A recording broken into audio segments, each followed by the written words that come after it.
it's not hard. No, because of all the, literally in this case, all of the moving parts, right? So Yeah, just, it doesn't take much for one of those to fail, and then oh, it's just a little gap in our switch point. Oh, you're on the ground, you know. But I was just gonna think, there's a set of railroad tracks right near Elmer's home, Raina's Day. A mile north of me, there's a set of railroad tracks. And I thought about this before. I've lived in 5 different locations in 2 different counties, okay? And I've never been away from that same set of railroad tracks. Because we're at the bottom of Lake Michigan, you know? No point. All the railroads come through here. Yeah, that's good. In fact, I mean, I grew up on what used to be the Chicago Northwestern, and I lived in 3 different houses along that line. And it got to, I don't know if you feel this way, but like other people would come to visit, like the train would wake them up. And, oh yeah, train puts me to sleep. I hear train. My wife lived in a house that was like 100 yards away from the track. Right, like the train would go by the whole house. It was a lullaby though. It was like everything. I know. Everything was all right. Appreciate that thought. Let me get to one last guy, Steve, who's in Ohio on Coast to Coast. Steve? Oh, yeah, how are you doing? I'm doing all right. Where are you going to take us? You may be our last open line. Well, that's good. I'm taking you right back down here to East Palestine. Okay. We do say Palestine down here. Okay, well, why am I keep hearing people say Palestine? I'm so sorry. They say Palestine is referring to the Middle East. I mean, when I first moved up here, I made the same mistake. Okay.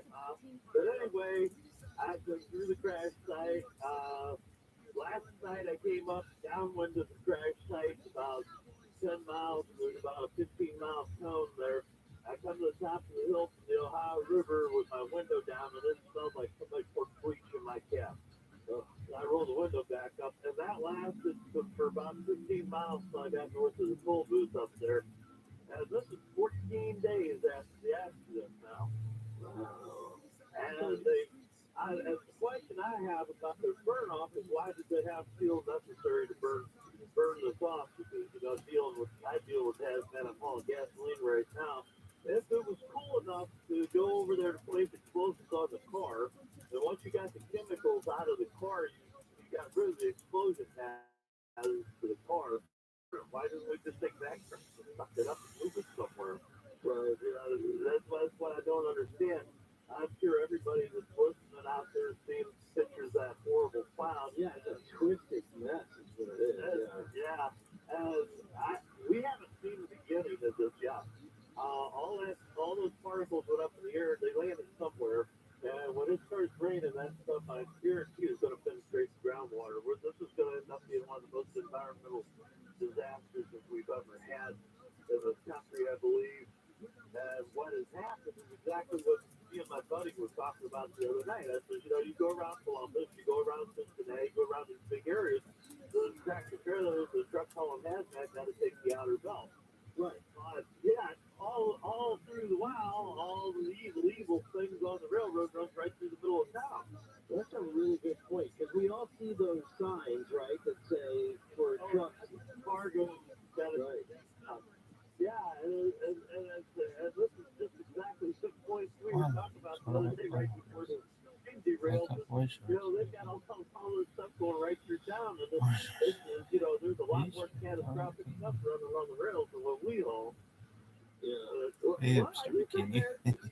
Are you prepared for something without, like, how do you, I mean, you're hauling gas. Yeah.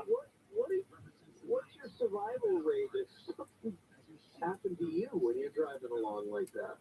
Well, that's usually pretty good. We lose one once in a while. My company just lost a driver up in Akron. Something happened to him in the night. We'll never know because the cameras had the 15-minute delay, so that all went up in the fire. And he burned it up in the truck. But we had one roll over three months. I think actually it was a month prior to that, and he made it out all right. He was roughed up a little bit. But, I mean, sometimes you win, sometimes you lose. It's an expensive bill no matter what, just to the tractor trailers. Right. Well, I appreciate you 30 years of the Northeast Ohio, all That's my alternative song. It's my glow in the dark alternative song. That's my Tata glow in the dark alternative song.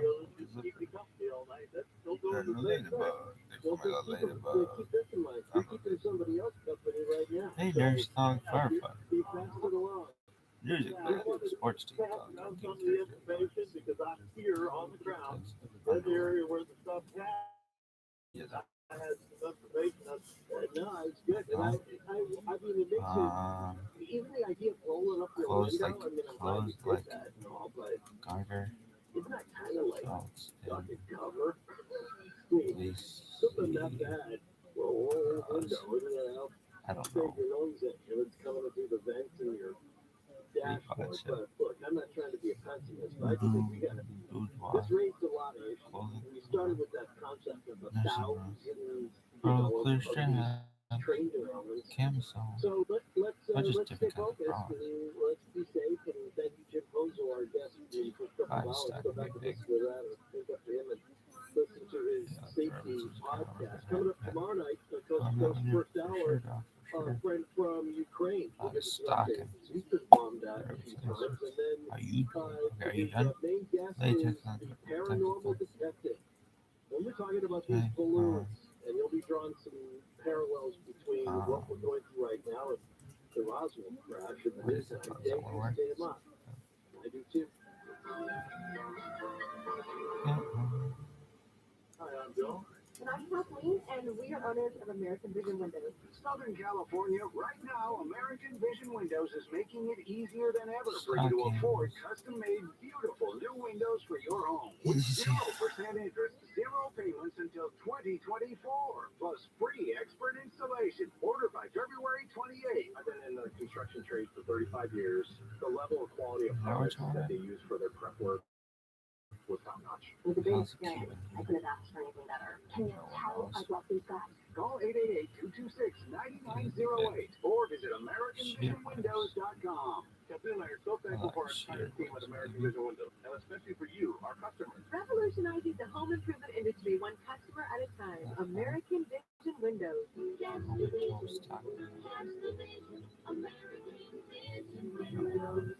For all offers, call or see website for details. Approved credit offer expires with 28-2022. We're not just in smart speakers. We're in a couple of smart ears as well. Cool My Ray, dad was the Neat first Ray, one on the block to bring home a VCR. It was a big machine. It weighed about 300 pounds. And I sat there and I called friends. I go, you got to get over here. You're not going to believe this. We can record a game and then watch it later. And they're like, no.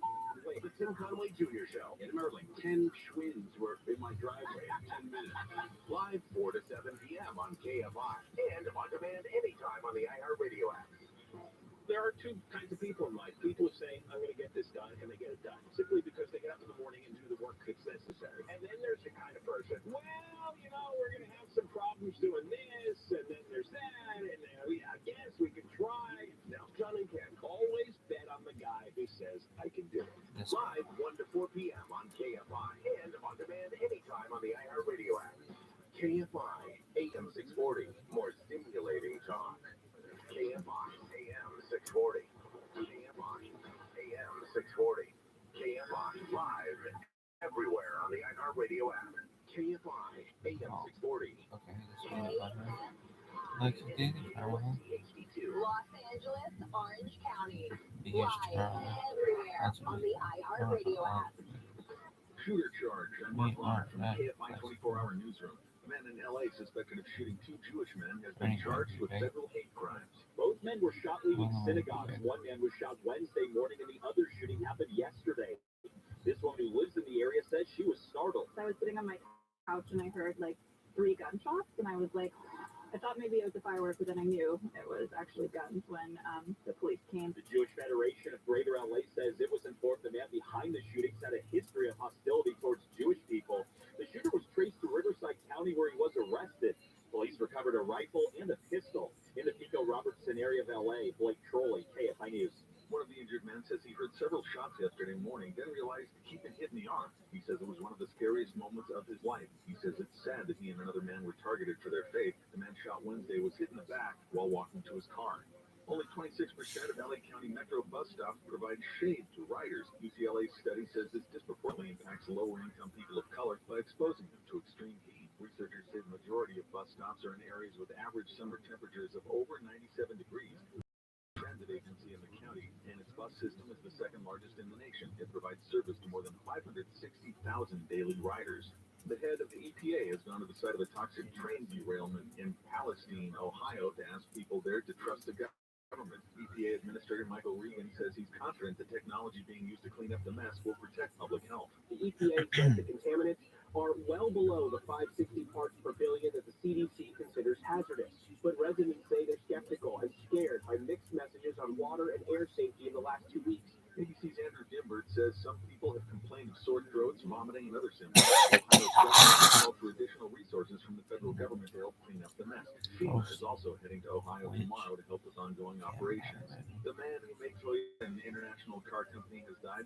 Shoichiro Toyota was the son of the company's founder. He expanded the Japanese car maker into North America in the 1980s. Under his leadership, Toyota passed GM, the world's largest automaker. Toyota died today, 97. Southland weather from KFI, cloudy tonight with lows in the mid-40s down to mid-30s in the IE and AV. Sunny tomorrow with highs in the mid-60s. The beaches in AV, 70 in Metro LA, OC, the valleys in IE, and about the same on Sunday. Right now it's 47 in Irvine, 47 in Brea, 50 in Burbank, 35 in Palmdale. We lead local from the KFI 24-hour newsroom. I'm Mark Ronner.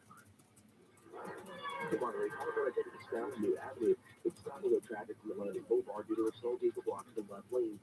In Alhambra on the 10 West, it's 7 Jan at the stall takes up the left lane. In Brea, on Orange County 57 South after the 30 highway, vehicle facing the wrong way, got the car full left lane blocked.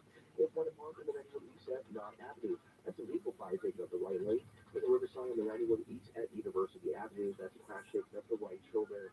KFI in the sky helps get you there faster. I'm Zachary Hagan. Hey, you. They know firsthand the road to success is an uphill climb. Uline started in the family basement and through hard work is now North America's most trusted shipping and industrial. They get what it means to have the support of reliable, hard-working partners. So they keep 38,000 items ready to ship. Whether your company is still in a basement office or expanding cross-country, Uline will be there on your road to success. Visit uline.com. Fans of the hit TV show Scandal can now revisit every episode on Unpacking the Toolbox, the Scandal Rewatch podcast, hosted by the cast members behind Quinn Perkins and Huff. So, gladiators, grab some Gettysburger and relive Scandal's most iconic OMG moments. We would be in like 110 degrees in a wool coat. Yeah. I mean, the chasing that was going on in my pencil skirt, I deserve all the extra work, people. Listen to Unpacking the Toolbox, a Scandal Rewatch podcast on the iHeartRadio app or wherever you get your podcasts. This is hard to admit, but when I was in junior high school, I was bullied so badly. Hey, Adonis. Hello, I'm Jonathan Flynn, founder How's of your ROTHSCHILD. gratitude journal? I was named Ogamis after my grandfather, but as a kid, I was teased for having that name, so I changed it to John. John is the English version of Ogamis, and it maintains the honor of my grandfather. My family inherited are important to me, so staying true to myself and Rooter Hero Plumbing are important. Staying true to Rooter Hero Plumbing means being true to you and delivering world-class service. That's why my cell phone number is on the back of every Rooter Hero Plumbing business card. Call us at 866-77 and we'll enable your line for $77. That's 866-77. Thank you.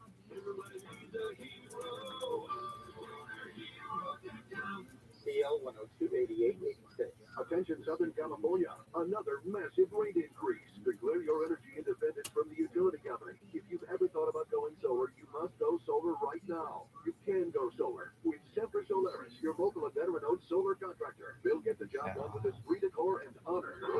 Imagine, no money out of pocket and no payments until 2024. That's no utility bill and no payments all year. Keep your money in your pocket and go solar American style with Semper Solaris. Worried about blackouts? Tesla Powerwall and Enphase batteries are in stock. Call 877-211-5591. Not sure about your roof? Semper's an Owens Corning Platinum Preferred Contractor. Upgrade to Owens Corning 50-year warranty for free. Grab the 30% solar federal tax credit. $500 downloadable coupon, $500 off of military and first responders. Plus, 0 down, 0% interest and 0 payments until 2024.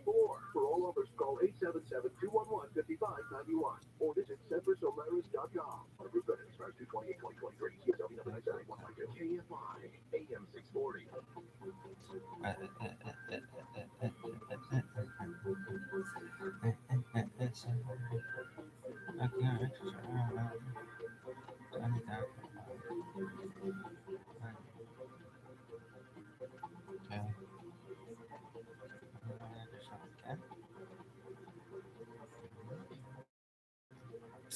Greetings, Mr. and Mrs. Middle America and all the ships at sea. Don't be a menace to Good to South see in front of it for Central George drinking Dory countries. and to the hostile invading alien armies hovering silently behind their cloaking devices just outside of Earth's atmosphere. Remember, eat the Canadians first. And what started as kind of a joke is kind of rapidly coming true. What with all of these stories of unidentified flying objects right there over the border between the United States and Canada, specifically over Lake Huron, they're saying now 3 of these UAPs may never be identified. And nobody knows exactly what the Pentagon is getting at.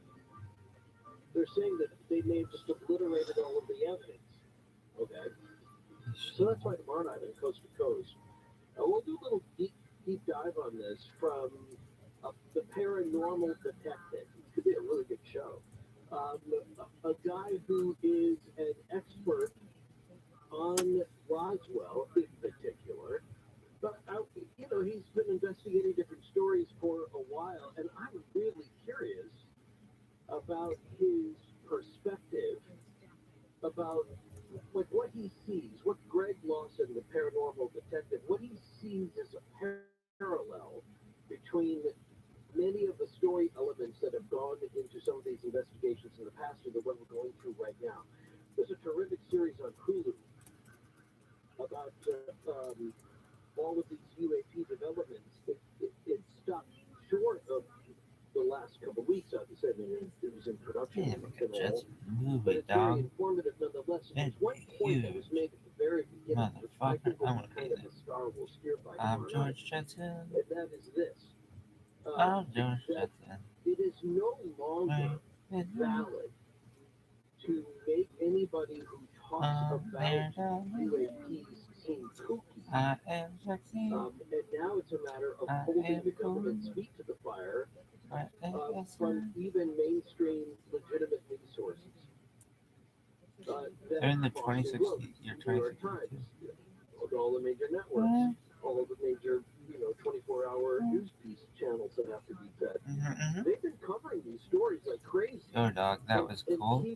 When it told her all that stuff, but then so the Pentagon's been playing defense, and yet at the same time, now it looks like they're going to throw up their hands and say there's nothing left here to see. But we also know there's been a long pattern of that kind of obfuscation, and then later on, they come out and say, oh, well, we have a new report. So we'll leave that for now, but we'll come back to it tomorrow night. In the first hour tomorrow night, too, we'll talk with a woman we spoke with before live from Ukraine. Her name is Nadia Vasina. She is a Ukrainian personality, TV and radio personality. She spent a lot of time in the United States. Her English is excellent. And there's a growing coalition of people who want to send in, planes, who want to help try to fight off this Russian invasion. But she's also been in the midst of a lot of these bomb attacks, so we'll check in with her coming up in the first hour. Tomorrow night, we'll do open lines later. So there's a big story that everyone's been following out of East Palestine, as they pronounce it, Ohio. The strange crash and then the subsequent explosion, what was supposed to be sort of a controlled explosion of the chemicals, and all of these stories are coming out about how the railroads, the government,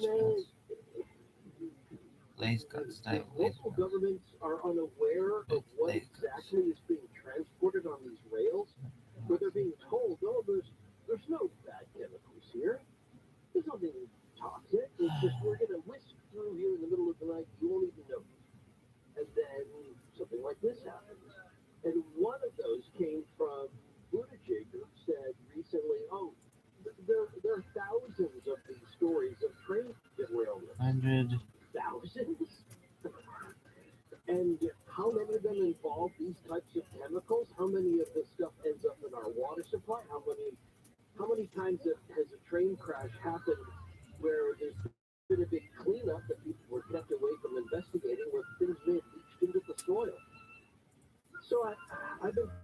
this story, and it came across my DM and Twitter at Deacon Punnett, that a guy named Jim Posel, who has a blog, a safety blog, he's got a long history as OSHA, somebody working with both industry and government to try to make work sites safer. And he knows how to read these reports. And he's going to talk about that for a couple hours before we get to open lines. All of these different safety stories that are only being talked about in blogs and in secret corners and bars somewhere. Next on Coast to Coast AM, this is Ian Punnett.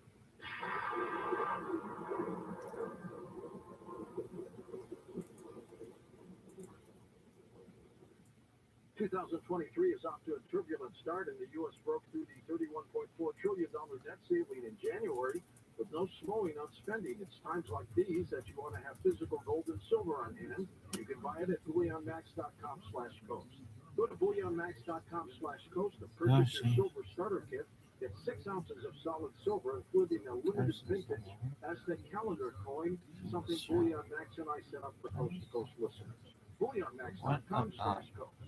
Poor Sam was a mess. Always itching, licking. His paws were soaking wet. He had bald spots on his back. CINOPIKE.com. 2 weeks after he started Dynamite, I started seeing great improvements, and today 99% of his issues are non-existent. Dynamite is nutrition. Dynamite is the best thing you can do for your dog. I get my Dynamite from CINOPIKE.com. Real people, real food. I have bruising that's all over my arms. 3 weeks after I was on the carnivore, I noticed, I'm looking at my arms, and I said, gee, I don't have any bruises on my arms, and I'm always full of bruises. I can't put my finger on it, but I know something's happening. I have to tell you, that has to be the carnivore. I got a Labrador. You can hardly lift yourself up off the floor. I won't tell you what's been there. Says the treatment was chemotherapy, and I took away that. When I said, you know what, this could be the ticket. So I started administering it. She took to it right away. In 3 weeks, you could tell she was very alert. Into the protocol, she seemed like she was 100%. She was going on a 5-mile walk. I'm not on my walk. Just like Prime again. Just fucking this dog in a bottle. Just prime again. 368-735. Or visit carnivore.com. That's CARNIVORA.com.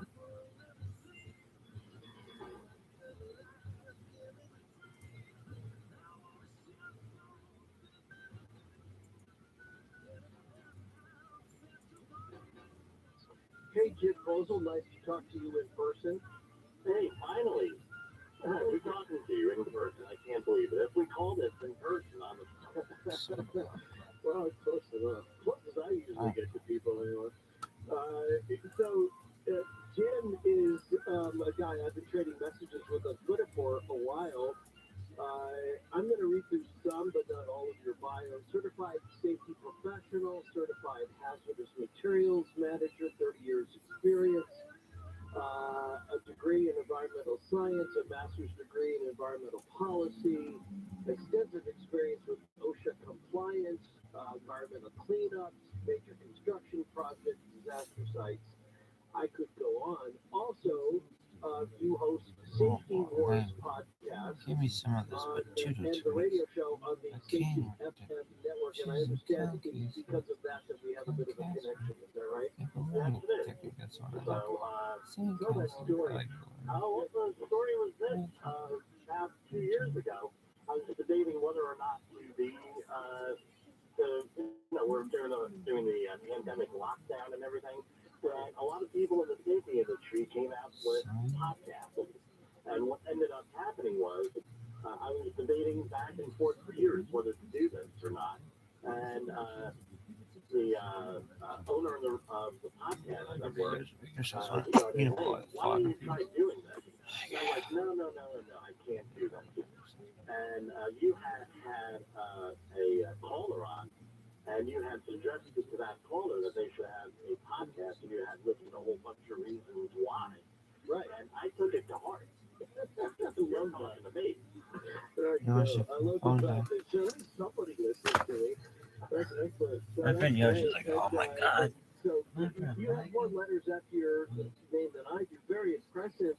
And I've listened to quite a few of yours, and you've done some really cool work on interpreting some of these safety reports because it's written in a kind of code. Oh, Yoshi, remember when you used to sleep like this? And it was like, oh, did you use the doctor? Highly specialized. As a safety professional, we have to be the ultimate what they call a generalist. What about water? Where if you look at any of the what we need to know, Be a fucking name, bro. at any one Which time, one did I have? it's anything from regular hazards, slip, trip, and fall hazards, on up to highly detailed scientific things. And this is what I always tell people: if you ever hear a safety professional self-identify as, Look at this move. Did you see that, Yoshi? Because the field is so wide open. When I talk to students, I talk to Just take it off. career day, whether it's high school Oh, or please, even really I teach part-time at a university, it's everything. It could be organizational psychology, Asian crime report. major accident investigations. Like with me, I did the anthrax cleanup in New York man. for Tom Brokaw and Dan Rather back in 2001. Up to vaccination. I was working on a vaccination plan bill. No Asian And crime. everything in between here, construction, it's everything. And what I started was in the environmental field in This is 1980, like Twitter Spaces. working for my uncle, Teddy and my uncle David. My uncle Teddy owns a environmental cleanup company since 1978. So I got a real exposure, for lack of a better word, to the environmental cleanup issue at a very young age. And eventually, through a whole strange series of events, I made it a career. Okay, well, it was really cool. But what I'm saying, I was through the podcast, and like, for example, you were decoding with some of the safety assessments around the Alec Baldwin Rust movie location thing. You were able to sort of explain to me. Oh my God, on the ground? X, Y, and Z meant from a safety standpoint, and I thought that's really helpful. And so, like, that's why I was thinking of you when I saw that story from who did I can never remember. Like, I don't know why people don't turn. Like, everybody, like, his name is Michael. His name is blah, blah, blah. He lived in 224, he lived in 220, he lived in. That's a very scary thought because we really only hear about like maybe 4 or 5 members. There are, and it's gotten better over the years. Wow. What the statistics are is about for years ago, about 10, 12 years ago, I had the My friend was like, Yoshi, my computer right yeah, in front of me. here's a slot. There were, let's see, for railways, it was in 2013, 557 hazmat incidents. Just hazmat incidents on a railroad. And in 2022, last year, 354. So things have gotten better, but actual derailment where cars may go off, not have, just like what it could be a passenger car or something else that doesn't result in a hazmat incident, is anywhere from 1,000 to 1,500 per year. Okay, so 3 a day. that's 3 a day. And how many of those? It would be very difficult to do that. The reporting crazy. requirements would be ridiculous. However, so what they've done is, contrary to a lot of media reports out there, it was on here. All right, meaning the rail company. Everything has to be placarded. They have to have what's called a manifest with that on what's on that train, and that's usually carried by the engineer or another employee on the train in the locomotive area, is my understanding with this, or it could be other areas, so that has to be accessible. But there's a certain threshold that now you have to report it to the state you're going through. No, that's the part I'm talking about. And that's never going to hit that threshold. Well, see, now that's what I'm talking about. So it could be a really hazardous, like one tanker, but it was because there was only one, and the freight train was, 50 cars long, they're saying that didn't meet the threshold. All it takes is that one tanker to crack open and ruin everything. Right. And especially with the COVID and everything, not that we're going to talk about that. My friend, his name is Yosh, but he's not Yosh. He is my Yosh, but he's not Yosh. He is my Yosh. He is my Yosh. He is my Yosh. Zero incidents, He's zero not illnesses, Yosh. zero He is my fatalities, Yosh. zero across the board. He is not And as we know, that's not really realistic. No. Yosh. Yosh. So a new board, I'm a member of a group of safety people that When are you are gonna get proponents this of YouTube done? human and organizational Watch comes in, and performance, it's just like a million people. and rather than this old way of thinking, where what safety is capacity What's and up, one guy's name? resilience. So, You have multiple layers of protections in a system, and it doesn't matter what system you're talking about. In a workplace, environmental, process, okay. and because you're not relying on only one thing there, and things happen at random. So, for example, out of about roughly 60% of these railway incidents are attributable to human error. Well, how are you going to get rid of human error? The average human is going to make roughly about 50 mistakes a day, no matter what. Now, just talk to my wife; she'll tell you I'm making more errors. Right? Okay, but we're We're going to be able to eliminate these. we agree with that. I'm never going to disagree on that idea. And I'm not trying to measure against perfection. Right. All I'm trying to do is say, should there be more awareness when something super... I mean, you look at what happened in that controlled explosion, surprisingly, afterward, right? And then you look at the dead fish, you look at the potential of the groundwater being ruined for a generation by something, by a catastrophic event like this. And as I understand it, kill the bears. FEMA said they're not even going to come into the town because no homes were damaged. So Yoshi, you did a really good how job. do you even Hey, once these chemicals Yoshi, get into the aquifer, you how do you even tried clean that up? your Well, this was part of the best. problem here, is that you're dealing with some very nasty materials here. Vinyl chloride and ethylene glycol monobutyl ether. I'm not going to keep repeating these. That's correct. We got them right once. Once is enough. Try to write them. But anyway. Yoshi. No, these are pretty nasty My friend, chemicals. his name was Yoshi.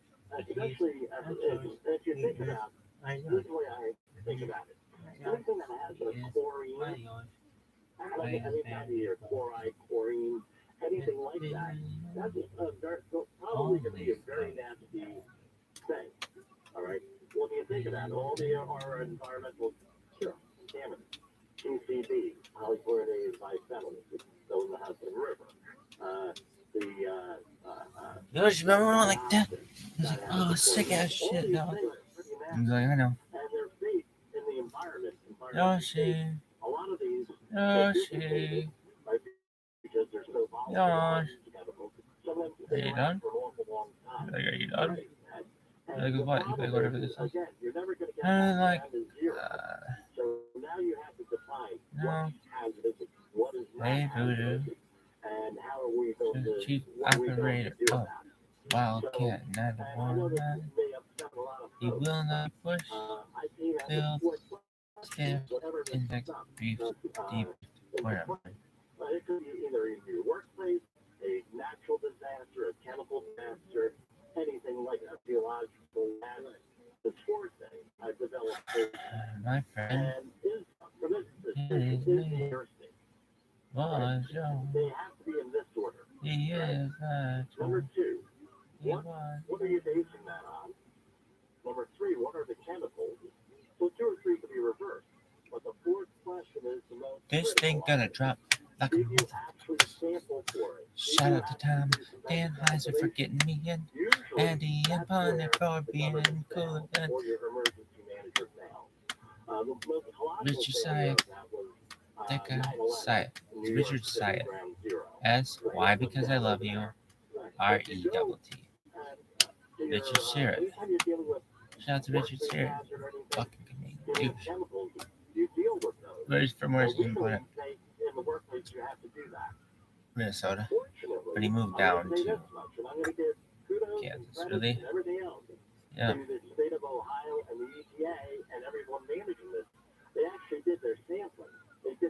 You think he's from Minnesota?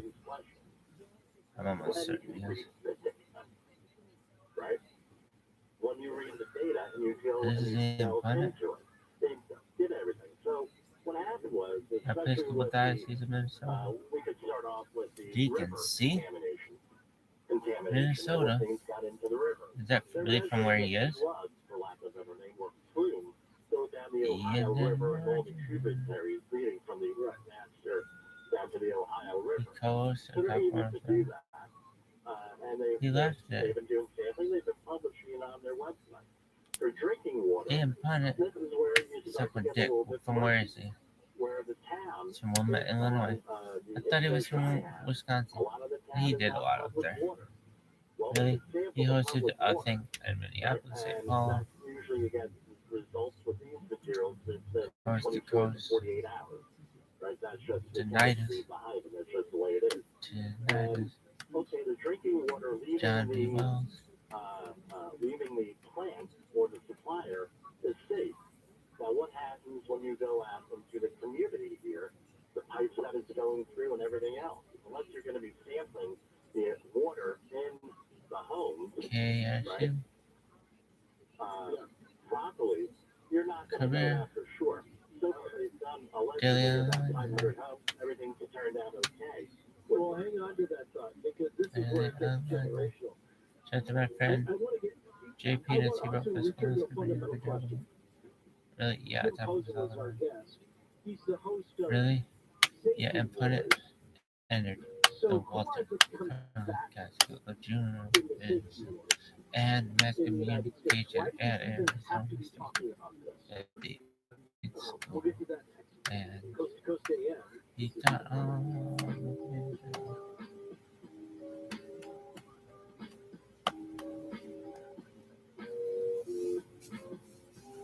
yeah, she's gonna do something. And it's gonna be like, oh dog, you're so sick. Other names, Ian, Case, Spouse, Marjorie, I'm Mark Bonner in the KFI 24-hour newsroom. Mayor Bass says a plan to address homelessness in LA has begun. The Inside Safe initiative will help specific camps at the intersection of Fairfax and 6th Street in Miracle Mile. Bass said yesterday the plan will address those with urgent need to prevent loss of life. He says the goal is to move people from tents and camps to safe housing and to prevent camps from returning. The object of Jerry Lewis's affection and the nutty professor has died. Stella Stevens played Miss Purdy in the movie. Among her many credits were The Poseidon Adventure and The Ballad of Cable Hogue in the 70s. She also worked steadily in TV in the 70s and 80s on shows including Wonder Woman, Heart to Heart, The Love Boat, Night Court, and Magnum P.I. Her family says she died today in L.A. after a long illness. Stevens was 84. Southland weather from KFI, cloudy tonight with lows in the mid-40s down to mid-30s on the IE and AV. Sunny tomorrow with highs in the mid-60s at the beaches in AV, 70 in Metro LA, OC, the valleys in IE, and about the same on Sunday. We lead local from the KFI 24-hour newsroom. I'm Mark Launer. Down in the city on West Banneker, Avenue, CT's only all lanes due to a crash taken up the right shoulder. In South LA, it's still clear on the 110 south of the 105. In Silvar, going to work snow on the 210 east between the 5 and Hubbard Street. The two-lane lanes remain closed until 5 a.m., and the middle lane will reopen at 6 a.m. In Baldwin Park on 605 North Vermont Avenue. That's a Rota Boulevard, sorry. That's a Homestead Campaign that's on fire. The Long Beach Works on 710 North between Long Beach and the 91. The two right lanes are closed until 5 a.m. there. KFI is going to be there faster. I'm Zachary Dagan. Hey, Because small good plumbers at Mike Diamond will unclog your drain for $99. I'm kind of drunk in it. Having your stoppage unstopped by these I'll give you a stoppage and stop, baby. Josh, you were on Coast to Coast. How many people listen to that?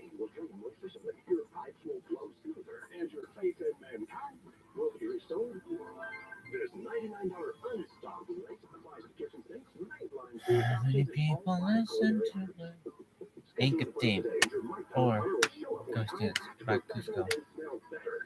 Ink of Dance is like and avoid the unsanitary atrocities of Nobody's here for alcohol drink. Reference the $99 stoppage page at the Smell Good Plumber. I like that one what they would do. Somewhere over the I guarantee my plumber will show up on time and smell good. Your house smells free. Are you a business owner, CEO, or responsible for marketing? If you are, iHeartMedia can help you reach your goals and Most find listen new to customers. over there. We reach more consumers in your target area 3 than anyone million else. weekly So we can give you listeners. access to those How many potential people heard customers more cost effectively across radio, it? digital, podcasting, and Really? social. We'd love to show you how iHeartMedia can work for you. Probably. Get started today at iHeartAdvertising.com. That's iHeartAdvertising.com. This year is the year to learn a new language with Rosetta Stone. No matter what's inspiring you to learn a language, travel, work, family, or just for fun, the Rosetta Stone app makes it easy to get started and stay motivated to reach your goals. Right now, get a lifetime unlimited What was that called? subscription with forever Coast, access to all 25 of Rosetta Stone's Streamlink? languages for 40% off. Visit rosettastone.com today and save 40%. Rosetta Stone, how language is learned. Oh, it's still a thing. It's a subscription-based service. Don't you mean For various programs such as Coast to Coast AM, Restaurant Mall, Gym Roam, With your good credit, buy I'm today back. with interest-free for 36 months. Coast to On Coast. purchase of above $3,000 with your minimum monthly payment and 10% down. I'm going straight to hell because you're killing me, Larry. Didn't think of being anyone's advertising price for your mattress is free. Please give it which one Our is iHeartRadio Podcast Awards are back. How's this in a general This lecture? is the year for podcast fans. But I was like, Rate your what's the favorite. Head to But that iHeart.com/podcast was awards. okay. Check out the nominees for I know Podcast of the it's Year. Best comedy, crime, news, sports, and more. Tuesday, March 14th. Join us for our 2023 iHeartRadio Podcast Awards. 3 years. Proud sponsor of the Audible So Audio it's like Pioneer audio Awards. books made Groundbreaking available originals, and stuff. best-selling audiobooks, and the best and latest in podcasts. You'll find your Yeah. next obsession at Right Audible, the click home and of we're storytelling. Right. Try Audible free. Sign up at audible.com. KFI AM 640. More stimulating talk.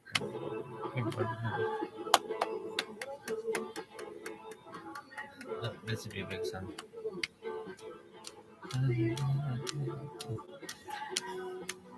Stand by me. Out of way.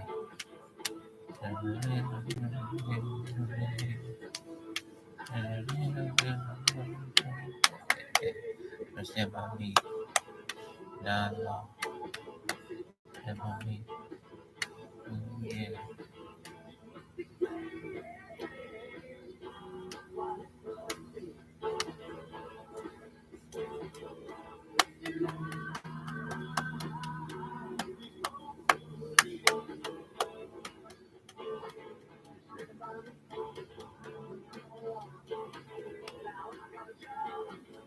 You're listening to Coast AM with Ian Punt. The first of many train songs as bumpers. And people think, oh, that's not a train song. Yeah, it is. How about this one? Song about a guy getting left on a train platform. Although the title never appears in the song. No players then. Train in Vain from The Clash. You know, Tom Danheiser is getting, but you know how you know it's actually a train song? No. It's got a harmonica in it. All great train songs have harmonicas. That's my favorite thing about train songs. It's a great art. I've decided real quick I'm going to test your trivia. In 2021, and I did some research and I checked with Jim on these. In 2021 in the U.S., how Yeah, many basically, fatalities do you think there were? From train accidents? Yes, crossing the tracks. Oh, from Casey crossing the Matthews, good tracks, pick. or from trains, From from derailment? No. People just walk through the tracks. Well, that's interesting because Linebacker? I would say 300. You're close, 234. How about Now, that? how many injuries? Oh, geez. You know, it's maybe 1,000. 669. I grew up along train tracks, and so me and my mates when we were kids, What we was used to that? go up and smash pennies. WRNC or something? Yeah, and we would go up and we put the pennies in the train would come by, and then flatten it, and we'd like run around like Casey. And but I lived in a town where there had been a major This is an after. crash between a car and a train. And so during the Depression, the works project for that area in the Depression was to build bridges over all of the train tracks so that at no point do cars and trains ever interface like they do in so many other Oh, communities. shit. So I can't even imagine playing on train. oh my God, I didn't know what they was. And it like never, if we got like pretty good at, we didn't dodge like trains. We didn't like wait for the train to stop. But pennies was like, well, we thought we were a gang, but we just snatched pennies. So, but you got another big show coming up, but this one's a little more intimate than the Everett Washington one, right? This is going to be cool. So we're going to have a banquet-style luncheon, and we're going to welcome Pat Boone. And this is going to be great. You know, this guy sold over, think about this number, 45 million records. Sure. It's unbelievable. So we're going to do this banquet-style luncheon in Burbank, and he's going to tell us stories and just talk to us and sign autographs. And it's really going to be a lot of fun. So we just want to make sure everybody knows, and we've got all that info in up at the coast-to-coast.com website. Do you have a favorite tattoo song? It's probably got to be April Love, although he does a great version of White Christmas. Well, I like Love Letters in the Sand, isn't that? Oh, yeah. Oh, letters. Good. Well, I know it'll be Yoshi. fun, but you better get to those tickets before Yoshi, I did a the good window job. closes and- Yoshi, but Mikey, you were so sick. I want to watch that show. You dun dun dun dun dun dun. Just. Grab those. And then be ready, too, because there's some other great shows we'll tell you more about. My On the friend show on the road later on. is. Tonight we'll get to your calls. What was it called? For the host of Safety Wars, Jim Posel, coming up next hour. But I want to know, who are the combatants in the Safety Wars? And if there are 1,000 train derailments every year, how can most of them happen next on Coast to Coast AM? Oh my God.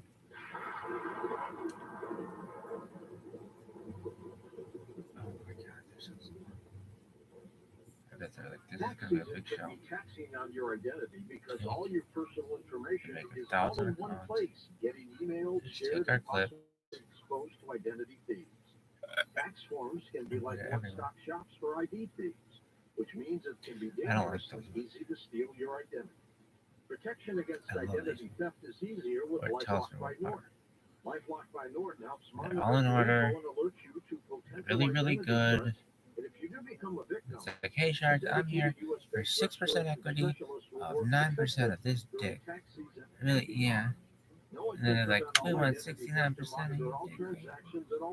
What's this one? If you can make sure your identity theft protection starts here. Join LifeLock today. Save up to 25% off your first year. Call 1-800-LifeLock or go to lifelock.com and use promo code SHORE. That's lifelock.com. Use promo code SHORE. Hell yeah. To save 25% off. LifeLock. Motherfucker, it happens to me at least twice a goddamn thing. Oh my God, I gotta poop, but I don't know if I have to poop like all the way. Yoshi, what do you think? Oh, congratulations. You can keep your phone and number with no contract or activation fees. They offer unlimited talk and text with a flexible data plan starting at just $20 a month. You can easily add your family and friends to your plan for just $15 a month per line. Never worry about dropped calls. Consumer Cellular has the exact same coverage as the major carriers to over 99% of the nation. This is all backed by their 100% risk-free guarantee.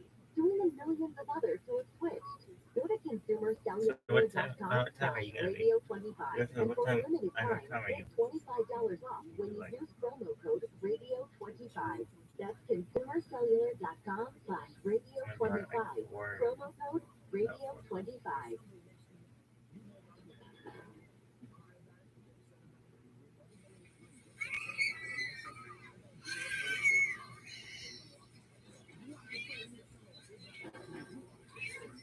Jim Posel has a great biography. You can link up to him at coasttocoastam.com, and he knows what he's talking about. Years in the business with OSHA compliance and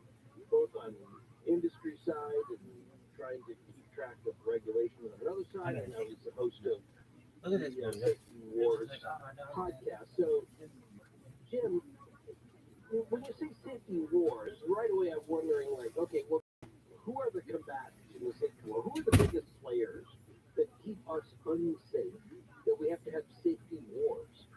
Well, this question asked all the time. What are we doing here? Well, we on one side you have right? So however you want to define that. Victims. Victims. Right. Yeah, on the other hand, it's everything else that we have to deal with.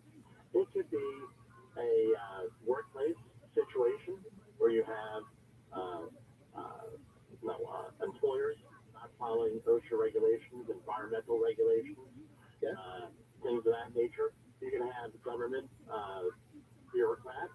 On the other hand, my opinion, my personal opinion, is that this whole thing with sovereign immunity has to be revisited here. Tell me what that means. Well, what does that mean? Well, that means that they're not responsible for any of the decisions that they make on behalf of the government, which allows a lot of people to make decisions that in private industry, if I made the same decision, I'd probably be in a federal prison somewhere. Okay, but who gets sovereign immunity? Basically, emergency managers, police officers are another one that we've heard a lot about that lately. Politicians, heads of agencies, government appointees, things of that nature. Unless it's specifically a law somewhere that says that they could be convicted of something, there's really nothing that can happen. And when they do, guess what? It's just a slap on the wrist. For example, in Michigan, Flint, Michigan, with the lead in the water situation, there were criminal convictions there with that, and a couple of them, and they were just slapped on the wrist, and they're being appealed and everything else. Another one, that's a serious one with environmental, but we just had one here the last couple of years in our neighborhood. I live right now in southern New York, the southern upstate New York, but I grew up in central New Jersey, where we had allegedly members of the Christie administration a couple of years back caused a huge traffic jam. Right. And they eventually got convicted of the stuff, and then they got overturned. That was the whole bridge immunity. It could be anything. The Bridgegate thing. All right. So right. Okay. Well, this is super cool. So let me ask you then: if the implication is then somebody who's in charge of our safety could flagrantly make a bad call, right, and know that they would never be held accountable for it, except maybe they might lose their gig. Other people could lose much more than that. Right. Yeah, that's essentially correct. And it's not only that, when we're talking about safety war, it's one of the things that I do with my program, and I get hired to do this by clients, is to coach their employees on how to be safe and to train them, and also how to address a lot of the safety issues in their own workplace, their own environment, and everything else. Because a lot of times we're the barrier to our own safety. Sure. A lot of times there's incentives in the workplace and things of that nature. So it's about us being advocates for ourselves. OSHA has a huge program called the Outreach Training Program, where there's 4 different areas that you can go into. I have credentials in all 4 areas. One of them being disaster response. And they try to educate the public, and it's been a You're so sick. I know, lady. But still, What am I gonna do about it? She's just sexy as fuck. Cool. Like, thanks, baby. You are cool. You're cool. Incarnate, baby. Again, like my wife points out to me, not everybody is into this, Jimmy. You know? Yeah.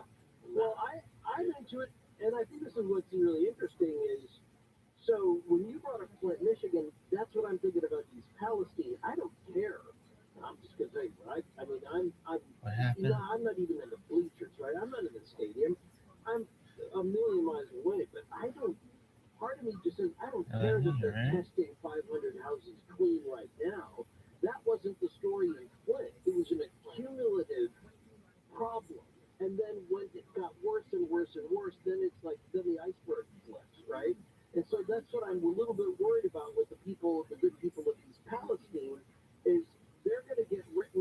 well, we did the testing, all was good. Now, I heard somebody just told me on Twitter, thank you, Jeff, that FEMA has finally agreed to come down and take a look at it. Okay, great.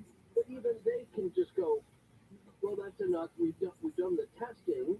We've satisfied even Jim Posel's 4 questions, and now we're done. But 5 years from now is when the problem starts. I see a situation here, and by the way, everything you said is 100% relevant here, all right? I see what if this is handled, especially some of the statements from the EPA administrator, this is going to be similar to another love canal situation. Right into that. There's going to be ongoing monitoring here. I think the final resolution here, and it may be 10, 20 years down the line, is that this whole town gets condemned up to a certain point, and there are going to be property buyouts. Because I tell you what, even with the testing in the home, all right, I'll get a little bit technical here. So you have this big controlled demolition here, this controlled explosion here, and fire, which probably was the right thing to do when you look at the nature of the chemicals here. Well, now, what do you do with the houses? There's residues left behind, possibly, right? And now you're going to be sampling for those, whatever those are. The question is, now comes out what's safe. Like I said previously, that's a legal definition. So, for example, in air, I'll give you a couple of statistics here. Can't do too many because I got too many questions. But give me one good one. Okay, so right now, for air contamination in the workplace, there are 500 official exposure limits from the government, right? Called physical exposure limits. All right. How many chemicals do you think are in the workplace? Possibly. Yeah, 70 to 80,000, I've heard. Wow, there's not an exact number. So now we have not a lot of exposure limits versus all of these contaminants. And who's going to determine what's safe and what's not? A quick example for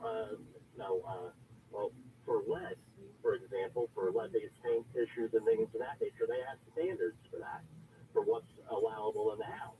Well, that's a good example.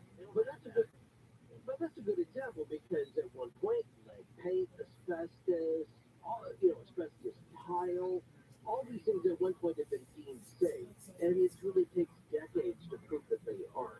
So let me just back to the explosion thing. So here it was East Palestine. By the way, do we know the cause of the crash yet? Did I miss that? There are a couple of theories here on this. Where apparently 20 miles prior to this happening, there was probably a security camera or some type of closed circuit camera system picked up the train. Apparently, allegedly, right? I haven't seen the footage. Allegedly, one of the wheels was starting to fail on one of these cars. All right, and what happens is the way things are set up. When they hit the brakes, not all the brakes go off at one time.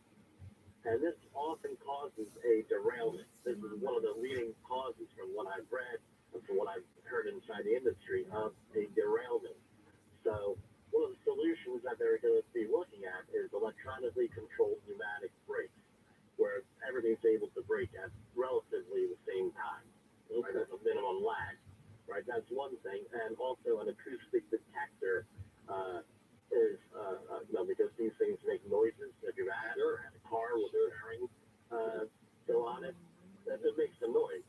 But the thing is, this train is like 2 miles long, right? 140 some cars, 150 cars. What's that movie? And there's been other arguments that things are undermanned, which is part of what the almost strike was last year. That was one of the issues. Right. And there is also the big thing is this: the NTSB is going to be doing an investigation here, and hopefully they're going to get to the bottom of this, and hopefully we're going to have good policy recommendations and changes. The worst thing that could happen is a knee-jerk reaction with this, or a political, hey, look, I do have this, and guess what? The 2024 elections are coming up. Yeah, they call it like a hasty release or nice grief, dog. Right. So here's what. First of all, I think the average car has more idiot lights that are going off on sensors on wheels. I got one going off on my tire right now because in the change of weather, I had a slight change in my PSI in one of my tires. Right. So it's showing up like if they can do that for a Volkswagen, for God's sakes, if I can do that for a Oh man, what a big yard, big dog. Look at this one, yo. That was a thing. Jesus. right, an advocate. Oh. Sure, an advocate and code because yes, all the right. Yeah. So yeah, I think adding more things, getting the human element out of it, and adding more and more automated things to help to eliminate human error and the human factor is probably where this works.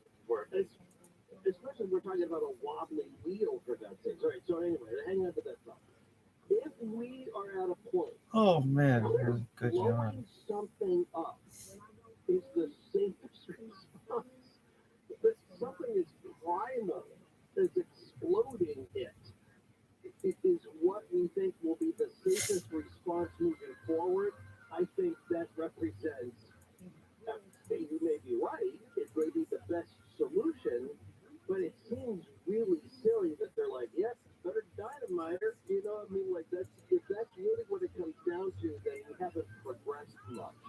But even on the air and the chemical part, it's not just the town that might be affected, but again, if it gets into the water supply or if it gets downriver, how many other towns are we talking about that are going to be affected by that, that slick that came down the river that was killing all the fish?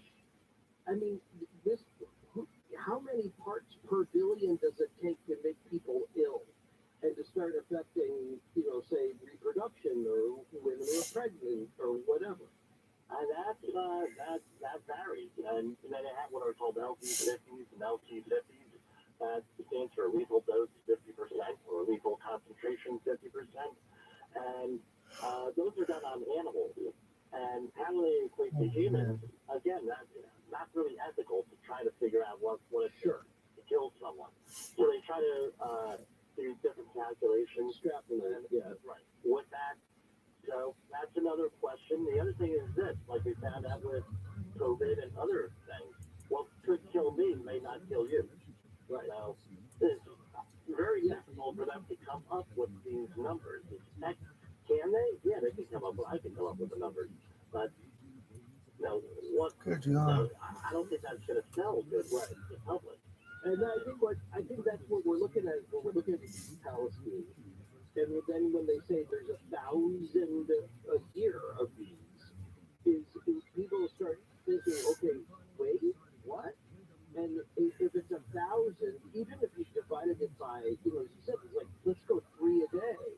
I mean, there's a lot of I was in a train derailment once. I was in a passenger train derailment that a train got derailed because it was so cold. It was well below zero. Oh man, About 3 days in a row, it was like 15, 20 below zero, and I'm taking a commuter train back to college, and one of either the ties, I don't know, I think it was actually the rail itself cracked, and it meant that the train just kind of tipped over gently, fortunately, because we were going so slowly through South Chicago. We were coming up to the southern end of Chicago, and it just like the train was moving 5-10 miles an hour, whatever it was, it cracked, and then it just fell over. And everybody was fine, which was good. And not every train car fell over, but most of them did as a result of that derailment. And you think, well, okay, that's a weather element. You couldn't really predict that, and I don't think that was necessarily human error, but I'm really worried about some of the train crashes that we've talked about where there was drugs involved, cell phone involved, people who are calling, like the famous commuter the Amtrak train crash that happened because somebody's on a cell phone. So this is where I want to pick this up, and then we'll get to your questions for Jim Posel coming up, because he's not just about the train wrecks. I want to ask you about some of the other projects that he's worked on as well. Coming up next hour. Coast to Coast AM. This is a good one.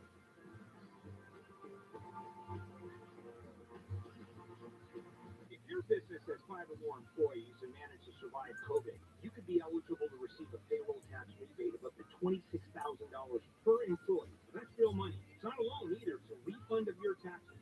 The trick is getting your hands on it. Complicated, lots of red tape. So let me suggest going to getrefunds.com. Their team of tax attorneys are experts in this little-known payroll tax refund program, and they've already returned $1 billion to businesses. And they could probably help you too. No charge up front, they share a percentage of the cash that they get for you. And businesses of all types can qualify, including those that took PPP money and nonprofits. Even if you had increases in sales, you can qualify.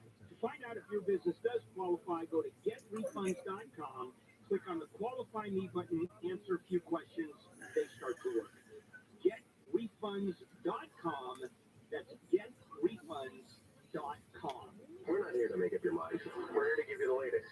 How a homeless woman and her emotional support ducks survive on the streets of LA. It's a 7-page article. She's holding a Starbucks Frappuccino, a drink that costs $5.67. Gary and Shannon and a duck. Live 9 to 1 p.m. on KFI and on demand anytime on the iHeartRadio app.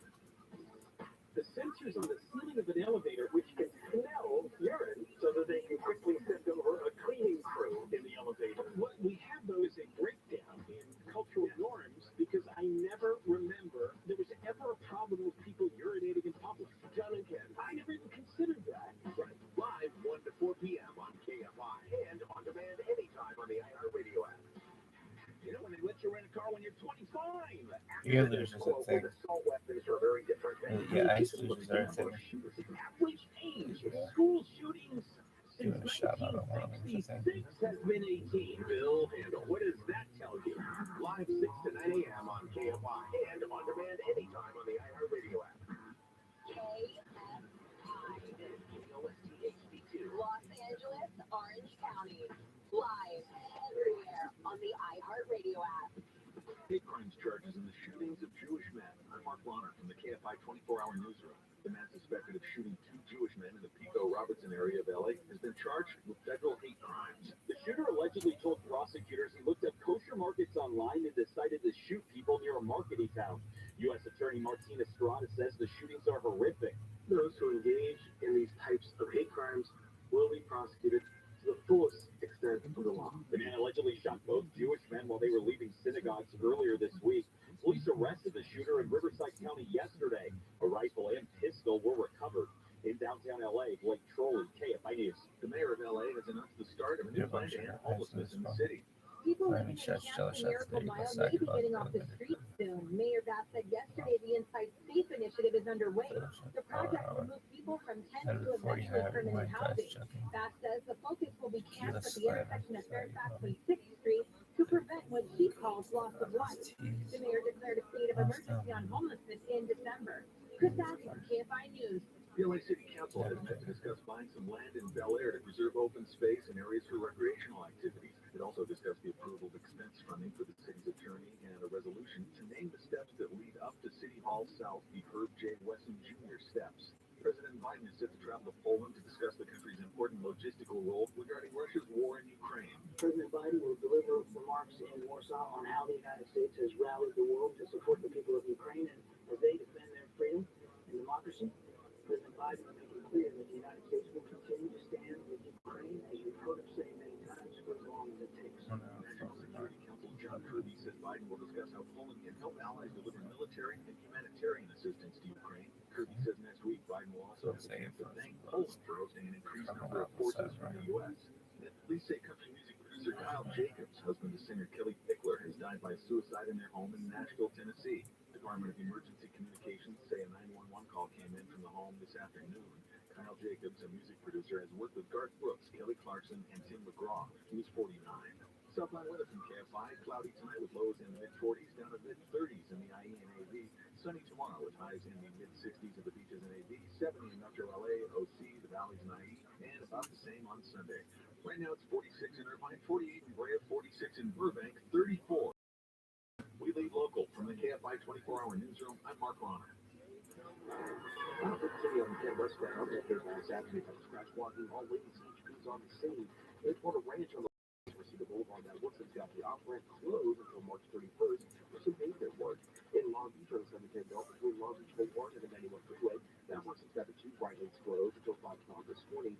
In South King on the 710 north at Imperial Highway, crash into the two middle lanes.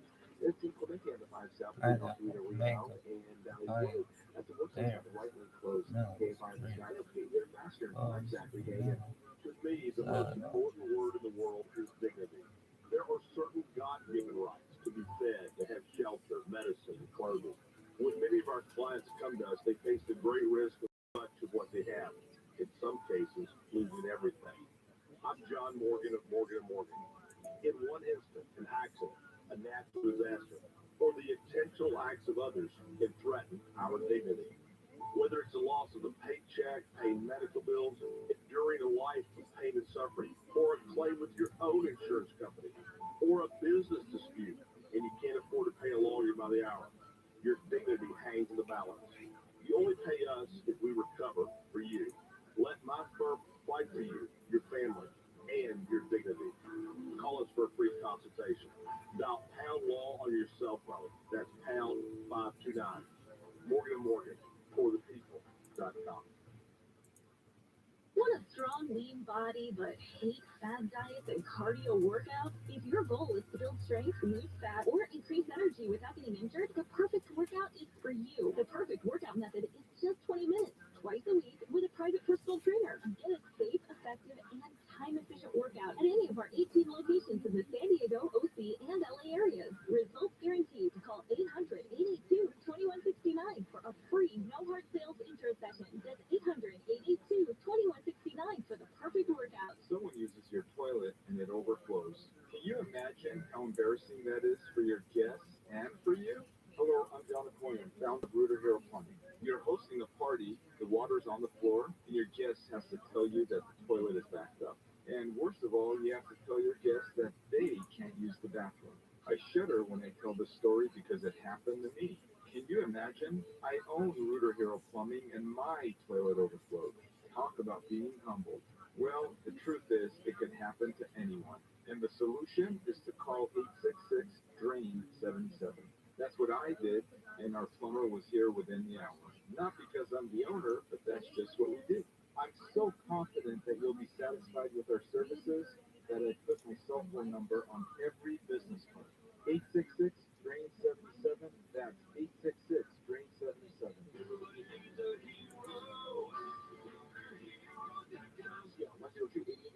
I'm attorney Darren Capanoki, founder of 1-800-NO-CUFFS, reminding you to exercise your right to just shut up. It doesn't make you look guilty, it makes you look smart. 1-800-NO-CUFFS, because no one looks good in handcuffs, unless you're into that sort of thing. 1-800-NO-CUFFS. KFI, AM 640.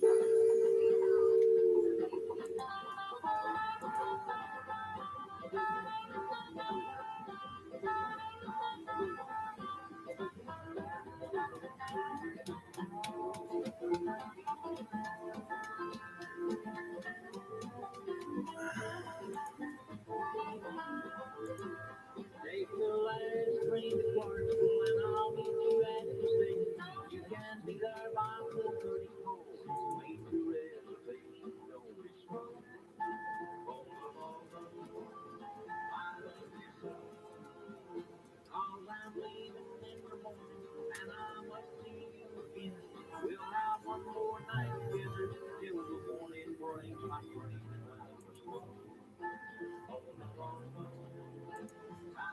So, and I know we'll never come home.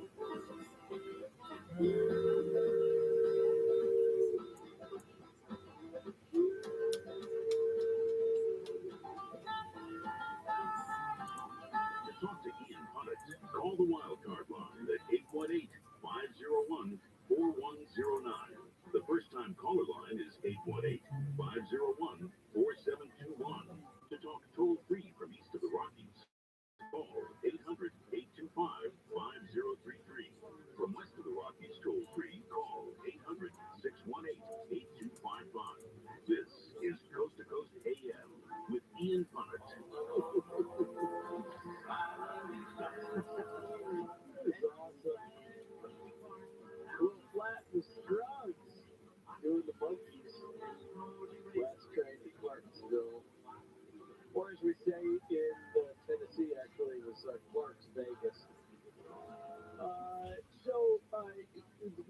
gentlemen, here's what's going to happen this hour. So Tommy's answering the calls, and what we'll do, we'll weave in a few between now and the bottom of the hour. I promise you by the bottom of the hour, we'll hand over the whole slate to the rest of you all. But we'll make it a couple of between now and the bottom of the hour. And I've been looking some stuff up while Jim Posel, who's our guest, the host of Safety Wars, has been talking. I mean, he knows everything about industrial safety, construction site safety. I mean, this is the whole point of his podcast. And so you can link up to him at coasttocoastam.com. If you find this as interesting as I do, particularly when it comes to a disaster, like, okay, so you need somebody who can kind of decode these reports and explain to you what, in my opinion. But when you do, you'll get a better feel for some of the train disasters, these other derailments that cost lives. And I want to read a couple to him and get his feedback on them and a couple other of the other disasters he's investigated next. Coast to Coast AM, this is Ian Bonnet. Consent. Wait, section with consent. Tax season can be taxing on your identity because all your personal information is all in one place, getting emailed, shared, and possibly exposed to identity thieves. Tax forms can be like one-stop shops for ID thieves, which means it can be dangerously easy to steal your identity. Protection against identity theft is easier with LifeLock by Norton.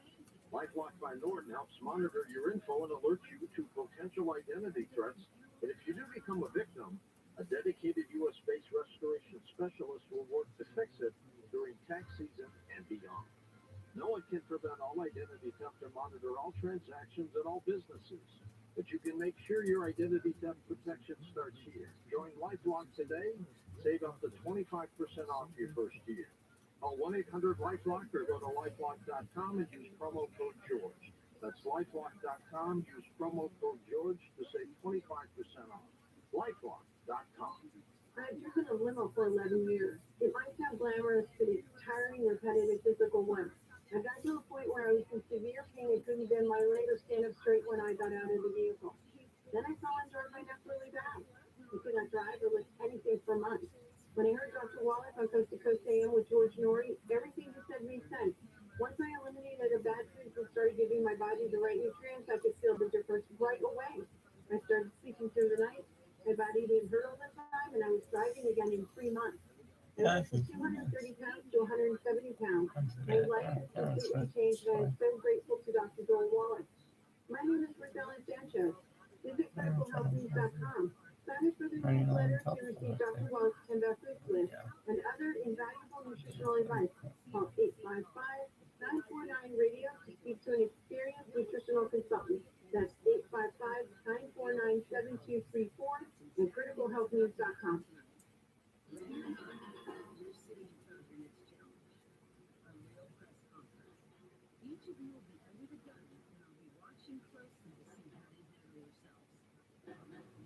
All right, Jim Posel, the host of Safety Wars. We do have some people who are standing by. We'll start to take a couple calls, and then we'll really get into it more a little bit later on. But Jim, I was just looking at some of these stories about the train derailment in East Palestine, which we were talking about last hour, which led to some interesting conversations about compensation. And in this case, I think this is at the last report I could find, that Norfolk Southern is offering the people of East Palestine $1,000 each, checks for $1,000.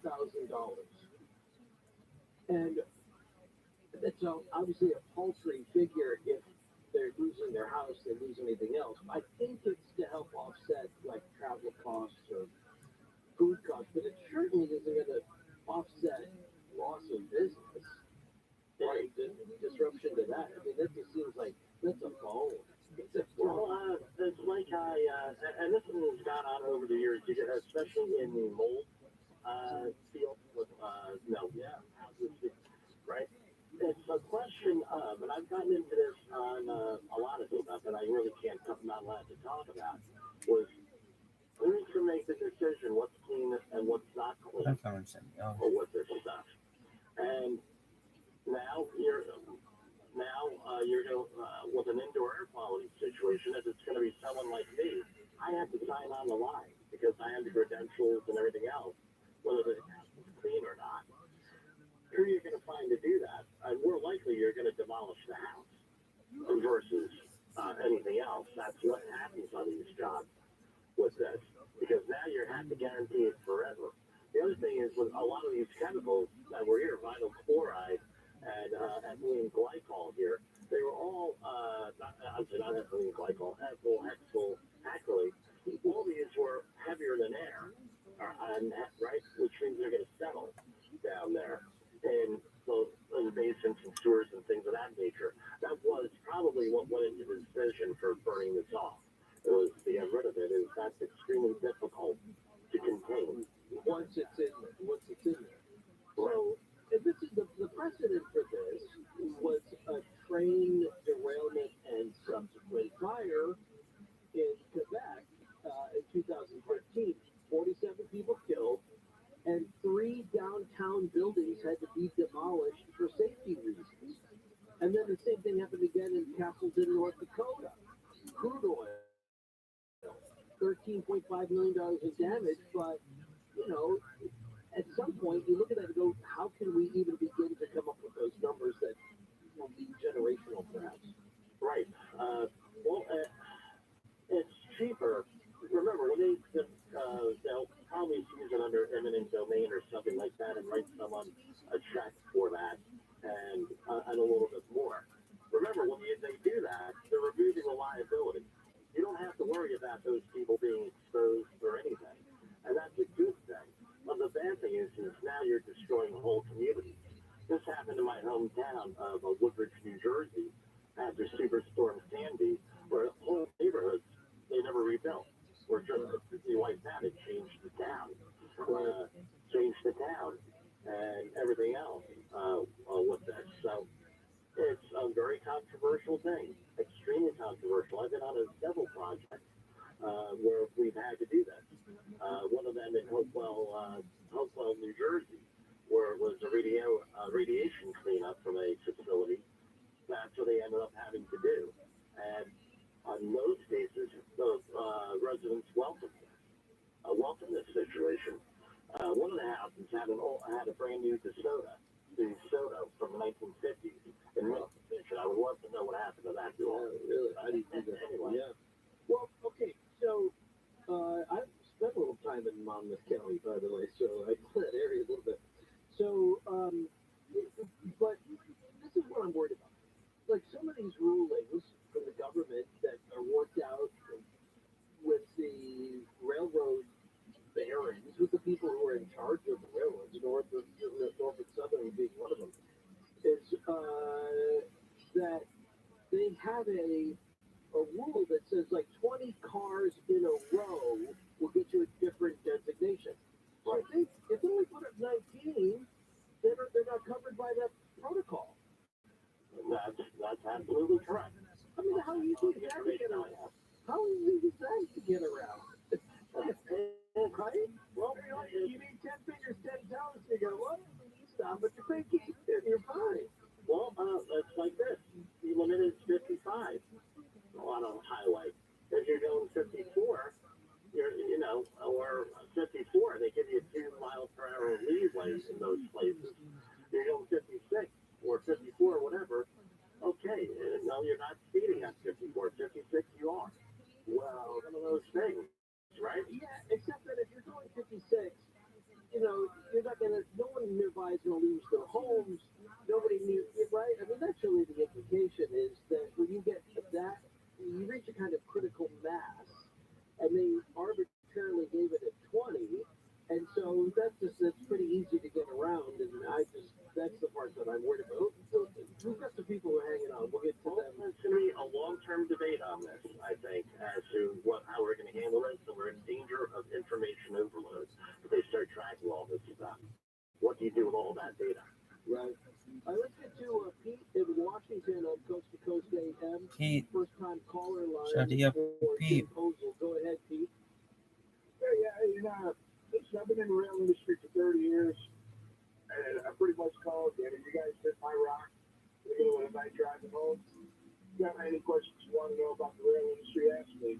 Okay, well, Jim, here's your man. So where do you see this going with this investigation and what the end results are going to be? And are there any solutions that you could come up with? No, as far as that goes, that's something that's above my, I work with trains. I'm in the train industry. I'm not, right? That's one of the big hazmat as far as handling it and what steps to take, depending on the quantity and which class it is. You're talking about 20 carloads. You picture that it's 25 gallon buckets of gas. Well, if you only have 3 or 4, it's not as, I don't know what you want to call it, it's dangerous if you get 25 gallon buckets of gasoline. So that changes the class. Therefore, you got restrictions on 20 carloads. Right. But it looks like these are regulations that are pretty easy to get around if you want to. Would that be fair? Not really. They're responding about the Federal Railroad Administration. The hazardous materials is covered. I wouldn't say it's easy to get around. I don't think you want to get around it. Well, I'd be nice. Well, unfortunately, but here's a case in East Palestine where, it would have been better if there had been some oversight before it turned into what it did. Let me ask you this. As Pete, you say you're involved in the railroad industry. What's the most common way that a train derails, as far as you know?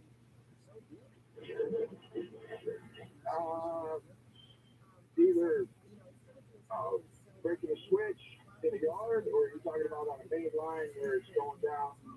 Yeah, when it's going down a line and it derails. What's the main cause of that? Broken, I would say a piece of equipment, whether it be a wheel, an axle, a bearing. So not human error, you would say. Collisions would be the human error, I'd say the most. But yeah, broken equipment, broken rail, broken something would have to.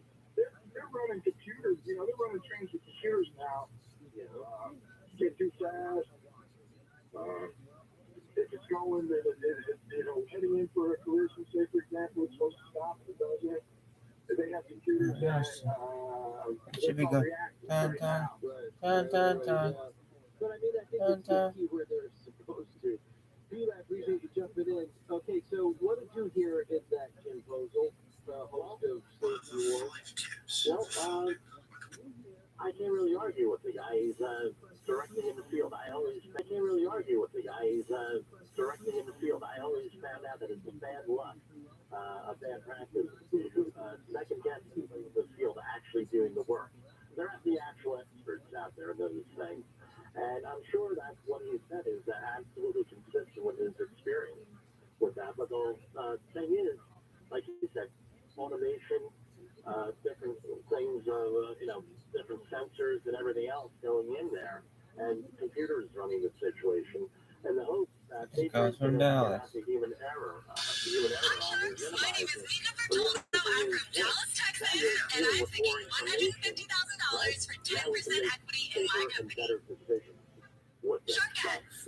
Have you ever been wearing one of those one-size-fits-all headbands that squeezes the bejesus out of your head and gives you a rubbing headache? Look no further, sharks, because I've got you covered.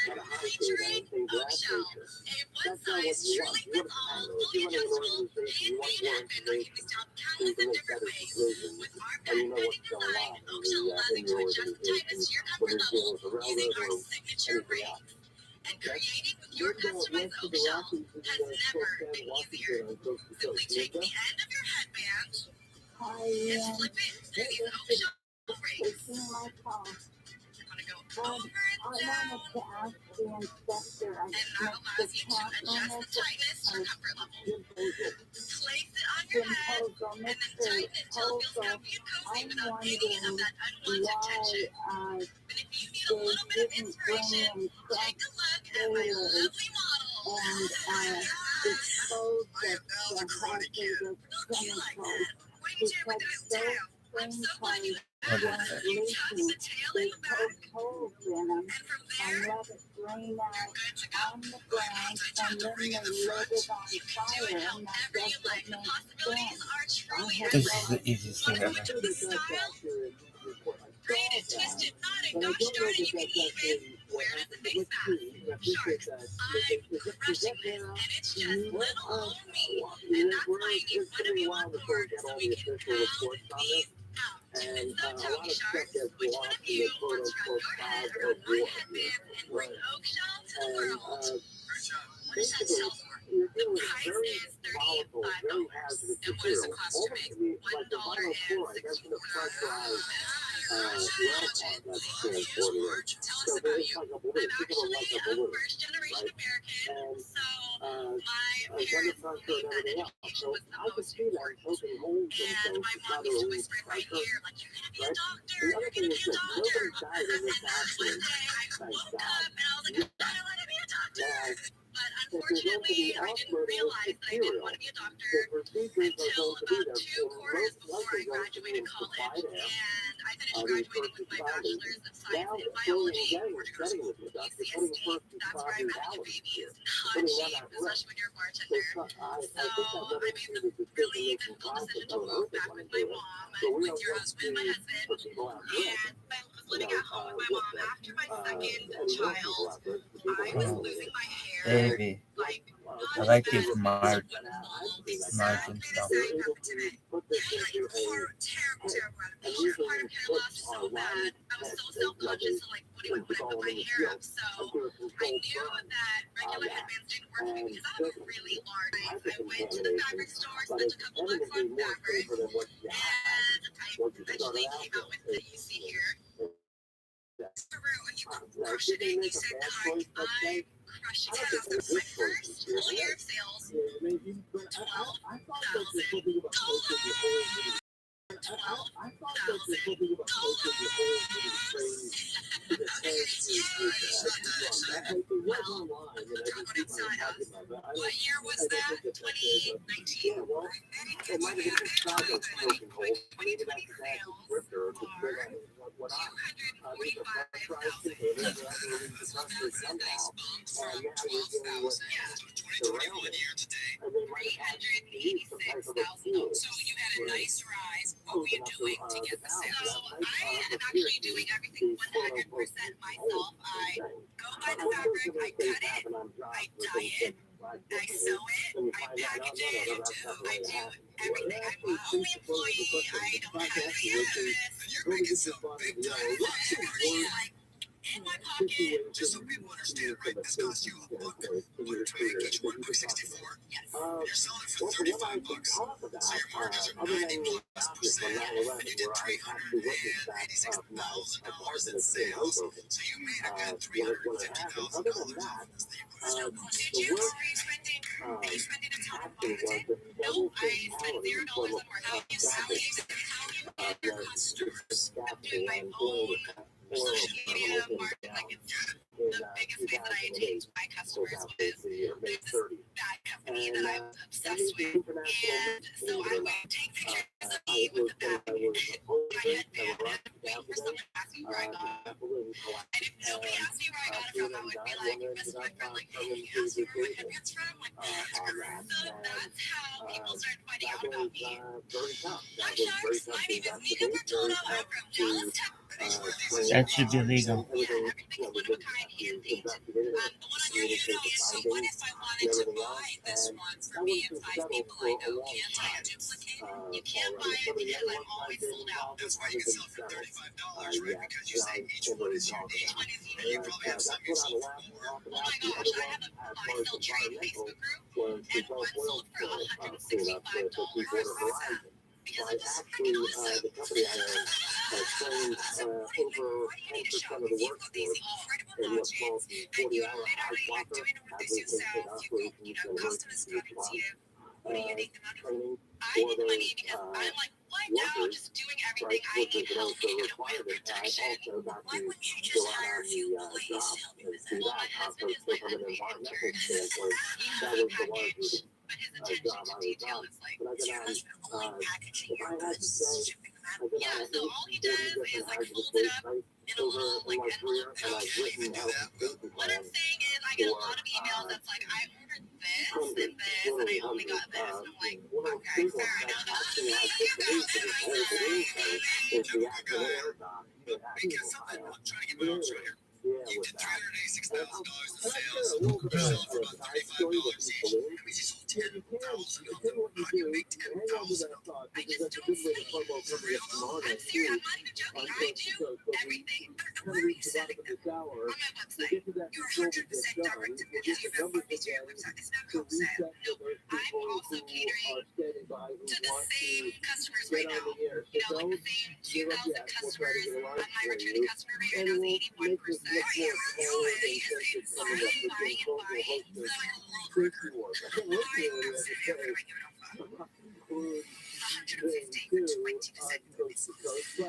So also, your open line calls start next hour, and that's how we'll round out the show. You have a pretty good one, aren't you? Always say, you know, I can see the reason that you would need a partner to do this, because when you cry, I feel like overwhelmed. I'm just happy tears, for sure. Like, the phone, pat yourself on the TV, you don't want, you know,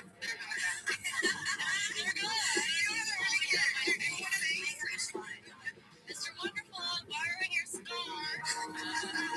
That's why the gosh. Oh, I'm just like so happy that you're even considering offering something to me because I need help. Like I can't sustain this. I've worked like 18 to 20 hours a day, and I have kids that I want to see sometimes. I get a couple times. She made 10,000 units last year. Like that's impossible. And I want to say it's really not good for your marriage to have your husband as your intern for the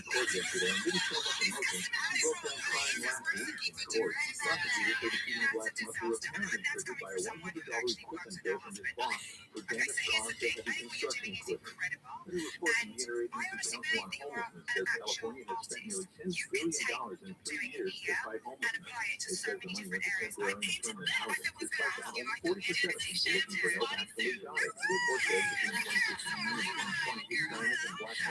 Cooperation, you're thinking about already. So here's the thing. I do think you're going to need help. So I really did think about this a little bit because, you know, you've had everybody say the value that comes from a shop. I really understand how I really understand direct to consumer. My business is a completely rooted in the direct to consumer space. But there's this whole area of wholesale that you are completely missing that actually would be perfect. And I can really help you out with that very, very easily. On the infrastructure part, there's a lot to do, right? Because you will be dying in your house and sending out packages and all that has to stop. So you can get back to being a mom. And I understand that because I have two children myself. So 150 for 20%, 10% you don't bring up in the movie thinking about 20% of something is meaningful. And I can really help you. I do want to counter. I don't counter too hard. It's a good offer. Okay. So this is season 13 of Shark Tank. 13 is my lucky number. Would you do the deal for 13%? No. I think that there is, you know, there's a part of this that, you know, in your business, you've been in business for a couple of years now, and there's an element of naivety in terms of what it takes to really scale something. Are you wearing a bodysuit that, you know, we sell hundreds of thousands of every month? You want to scale this business, you don't want to sell 10,000 units next year, you don't want to sell 20, you want to sell 50, 60,000 units, and that takes some doing, right? It's not just like you painting and seeing how much we can do. We're going to actually try to build a company. And so I'm going to actually stand firm. I'm going to say it's 150 for 20%. Then it's supposed to be on campus, and she's not here. And people are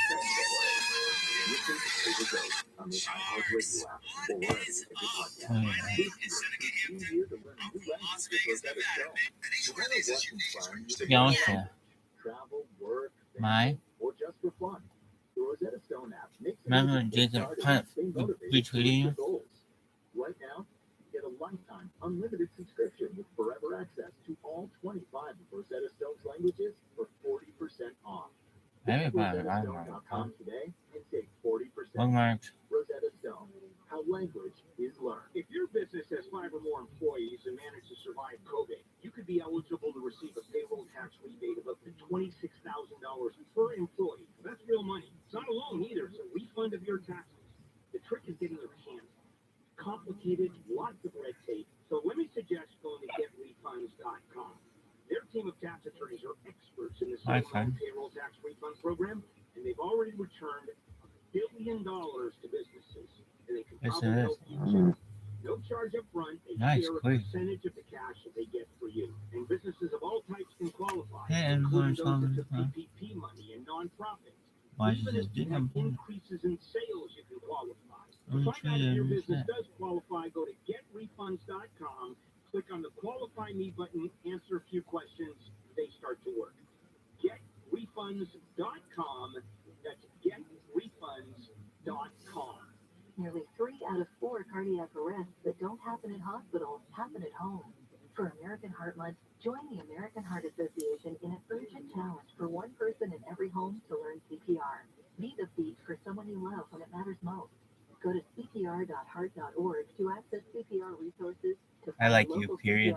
I hope we can become friends in the future, period. American Heart Association's free video to learn hands-only CPR. Be the one to learn CPR. You can be the difference for someone you love. KFI, AM 640, more stimulating talk.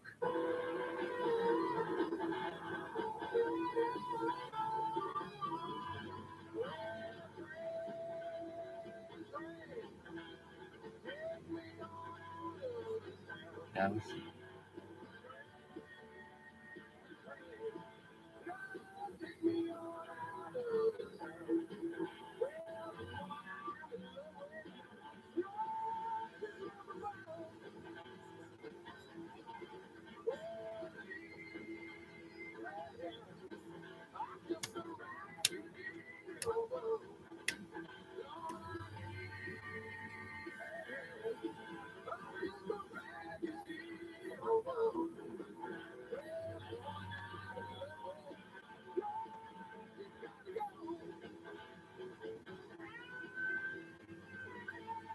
Talk to Ian Price. Call the wildcard line at 818-501-4109. The first-time caller line is 818-501-4721. To talk toll-free from east of the Rockies, call 800-825-5033. From west of the Rockies, toll-free, call 800-618-8255. This is Coast to Coast AM with Ian Price. We'll get to your calls coming up. On Coast to Coast AM and for George Norrie, this is Ian Punnett and Tom Dennis. What did I tell you? All the greatest train songs have harmonicas. This is such a great tune. Okay. Now I want to say I don't. Good old Blackfoot. That's right. I don't know. Tom Dan had looked it I up. want to ask you, what train song I gotta tell you, think I'm expecting to hear? I'm really impressed with everybody at Coast. Probably Crazy Train from Right. Ozzy Osbourne. Maybe Yeah. Crazy Train sung by Pat Boone. Neither. Really? Real. Proud of you. Because I thought those were both too easy. I couldn't do it. But there's one that's even easier. A Long Train Running Doobie Brothers? No. What? Train kept a rope. Oh, well, that's not the Now, the question is, which version? I don't think you picked Steven Tyler. For some reason, I just don't think you did that. We'll see. I will see. I'm not going to look. Okay. But here's Did you love Tom Dan and Life Itself? really cool train songs. Have you ever loved anybody more than Tom I Dan? was even thinking like OJ's Love Train, which is a song I just happen to love, or Midnight Train to Georgia, which is another great tune. I love that song. Those are all great songs, but I went with a different. That's why I didn't look, because I wanted to be surprised at what I'm going to hear, because there's so many great songs. But, Yeah, I sources. want to tell you real quick and tell everybody about Beyond Belief, our television program. Yeah.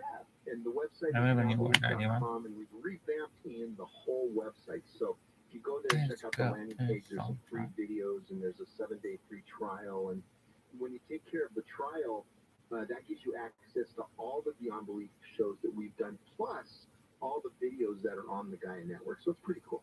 Yeah, I love that. And so easy enough for them to sign up, and it's not that expensive to get started. Not at all. And they can take that 7-day free trial so they can see if they like it, but they will. And once they do, though, If you had to have one team win for the rest of the time, it would be No, absolutely not. okay. Cleveland Find State. out more at No, right State. coasttocoastam.com. Get Cleveland to State. your calls for Hey, the host Yale. of Safety Wars, Jim Posel, next. And he's got a comment about the balloons, which is awesome because we'll be talking about the UAPs, the ones which now the What about government here? says we'll never be able to say. Very likely, we'll never be able to tell you what 3 of the 4 of those Penguins more, shot down actually were. Hawks more, We'll get to that coming up. But Coast to Coast AM, this is Ian Tunnan. Stars more. Okay, ooh, no. Ducks more. You like Ducks more than Kings? I like them both. Rangers over Edmonton. Oilers suck. I like the Winnipeg Jets. They're like my favorite team. Of any team ever. Alright. What would you do if you couldn't listen to Coast at night? It bothers me when I can't. Now, if you ask me, like, what's something that bothers you? If I can't listen to Coast,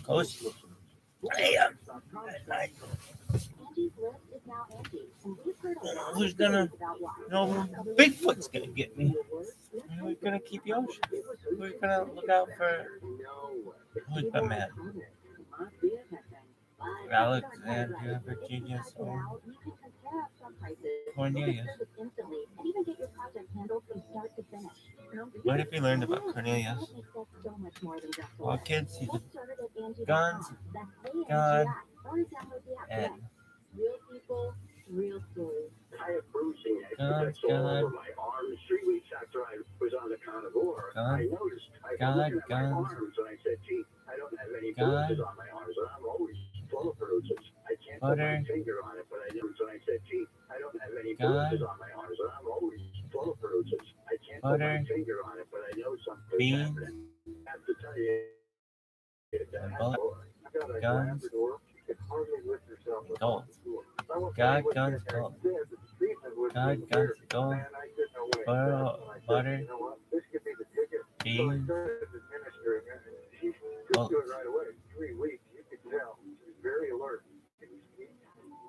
No, not that. Gun, gold. It's God, God. 8735. That's 866-836-8735. Or visit Bible. carnivore.com.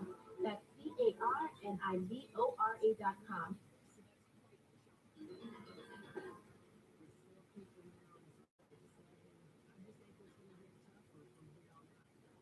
Bullets and beans. So let's go.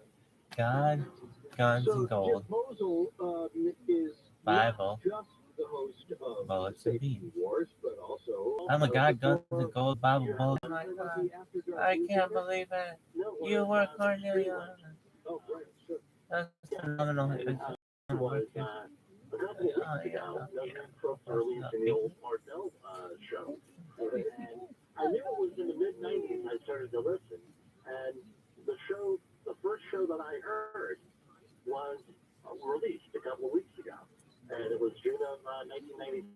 I remember those early days really well from a different perspective, but that newsletter, that went out for years and years and years. I loved that newsletter. It was like such a cool little magazine, and the people that produce that are still with the company by and large too. And interested, I think. Well, that's cool. That's a nice little relic to hang on to.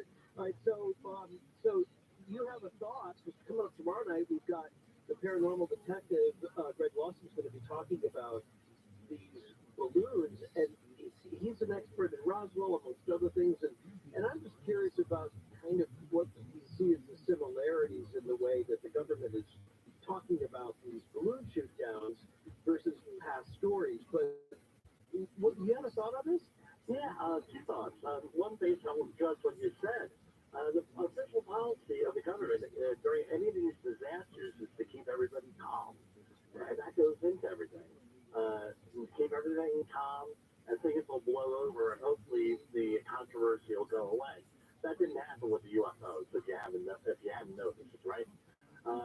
And number one, and number two is with these balloons.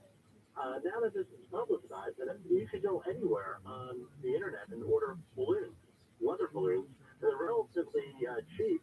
The helium, you might have an issue getting a huge volume of that, but there are other lighter than air gases out there that are available. But now you're going to have an issue. Oh, no, I'm worried about putting up balloons in flight paths to airports and things of that nature, which brings me to my story, if you want me to share that. Well, yeah, go ahead. Yeah, so in 1995, I was working on a project in upstate New York. I won't mention the location, but there, I'm on the road, away, young man, right? And you go out at night. I don't think you did this, right? You're a deacon, right? You go out, you have a good time, whatever. Yeah, I was a designated driver for those good times. I really didn't advise, but I was there to bring everybody home safely. So I remember those well. Go ahead. Oh yeah. So anyway, I'm hearing people out in the parking lot. We're going to set up a UFO, and this is in the Lower Hudson Valley here. And in the mid-90s, if you recall, there was a lot of activity around the Lower Hudson Valley. That's where you had Bud Hopkins to come out with all of his. Oh sure. The Missing Time books, and then I love those. Yeah, and Invasion of New Paltz, which was a local one. Right. I don't think you could find a copy of that. But anyway, this guy and I go out in the parking lot, and somebody had access to a weather balloon and helium, and they put glow sticks, right? Like you would get at like an event, a glow stick. Sure. Oh yeah, Yeah, right. They duct tape that around, and certain people, women, donated articles of clothing to put on this thing also.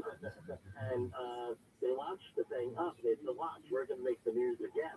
And they launched this thing, and I followed it going down the Palisades Parkway in New Jersey. Just going down this weather balloon, and we got a food out of it. And I kind of wonder if a lot of those UFO sightings were people with nothing better to do, setting up weather balloons, trying to disrupt things and get on the news in the mid-90s. Apparently, this was like a regular occurrence in this area. So I would take that off my chest. Yeah. Oh, that's interesting. And I mean, there's always going to be an element of that, right? Right. I mean, I think that, but if you look at and this comes back to safety wars as well, you go back to something I mentioned at the beginning of the show. On Hulu, they have a new series out about these UAPs, and it's an interview with all of the main people, Republican and Democrat, in Washington, who have been pushing this issue, try to get to who are responsible for the Pentagon to essentially spill the tea on all of these photos and videos that they've been holding. They had the guy who was a lifelong member of the military and high-ranking resigned because they were refusing to allow his reports to get to Jim Mathis. Right. And they were like, it'll be too embarrassing this way. If anybody from the press asks about these UFOs, he could say, I don't have any idea what you're talking about. The second he sees the report, he'll have to say yes. And so what they were actually talking about is the safety issue. And they're saying that this is a matter of public safety, that we can't explain an object that can go 13,000 miles an hour and make a right turn on a dime. And that's where, they gave an illustration in one of these episodes on Hulu. They showed how even with the Blackbirds, right, even with these spy planes that go 3,200 miles an hour, that if they're going to make a right-hand turn in one of those, it would take about half, and they used Ohio, coincidentally enough, they said it would take half of the state of Ohio for that to bank a right-hand turn, whereas they had evidence that showed that these UPs that they were catching over the Pacific Ocean could do it in 8 seconds and completely change direction and then go up and then go down. And they had all of this data. And they're saying this is a public safety issue. in France and other countries, they're trying to prepare the people for what this means for not just for people to be able to understand a brave new world, perhaps. For people to be able to understand a brave new world, perhaps. I don't know what to think about this stuff. To be honest with you, in the early 70s, saw UFOs right through central Jersey, right, Carteret and Woodbridge area. And it's, and there's these incredible people who I know. And I've also had a UFO experience outside of West Point, the U.S. Military Academy there. And I don't know what, it must be something really bad if they're not telling us here that they feel that people aren't going to be able to take. But I think this is what we've already proved that they can take it. They can take it. Everybody's shrugging it off, and that's part of the scary part for me. They're like, yep, sure can't explain that. Well, anyway, what's for lunch? Well, we get this all the time in the safety industry, where people, okay, well, just to be mom, there's an accident, there's an exposure, people are disinterested in their own health and safety at work. It's incentivized that they are not interested in that in most problem workplaces. I mean, I go into this on my program all the time. As the incentive system, where people are incentivized not to care somehow. That incentive could be from peer pressure. It could be distractions. Look at all the distractions we have.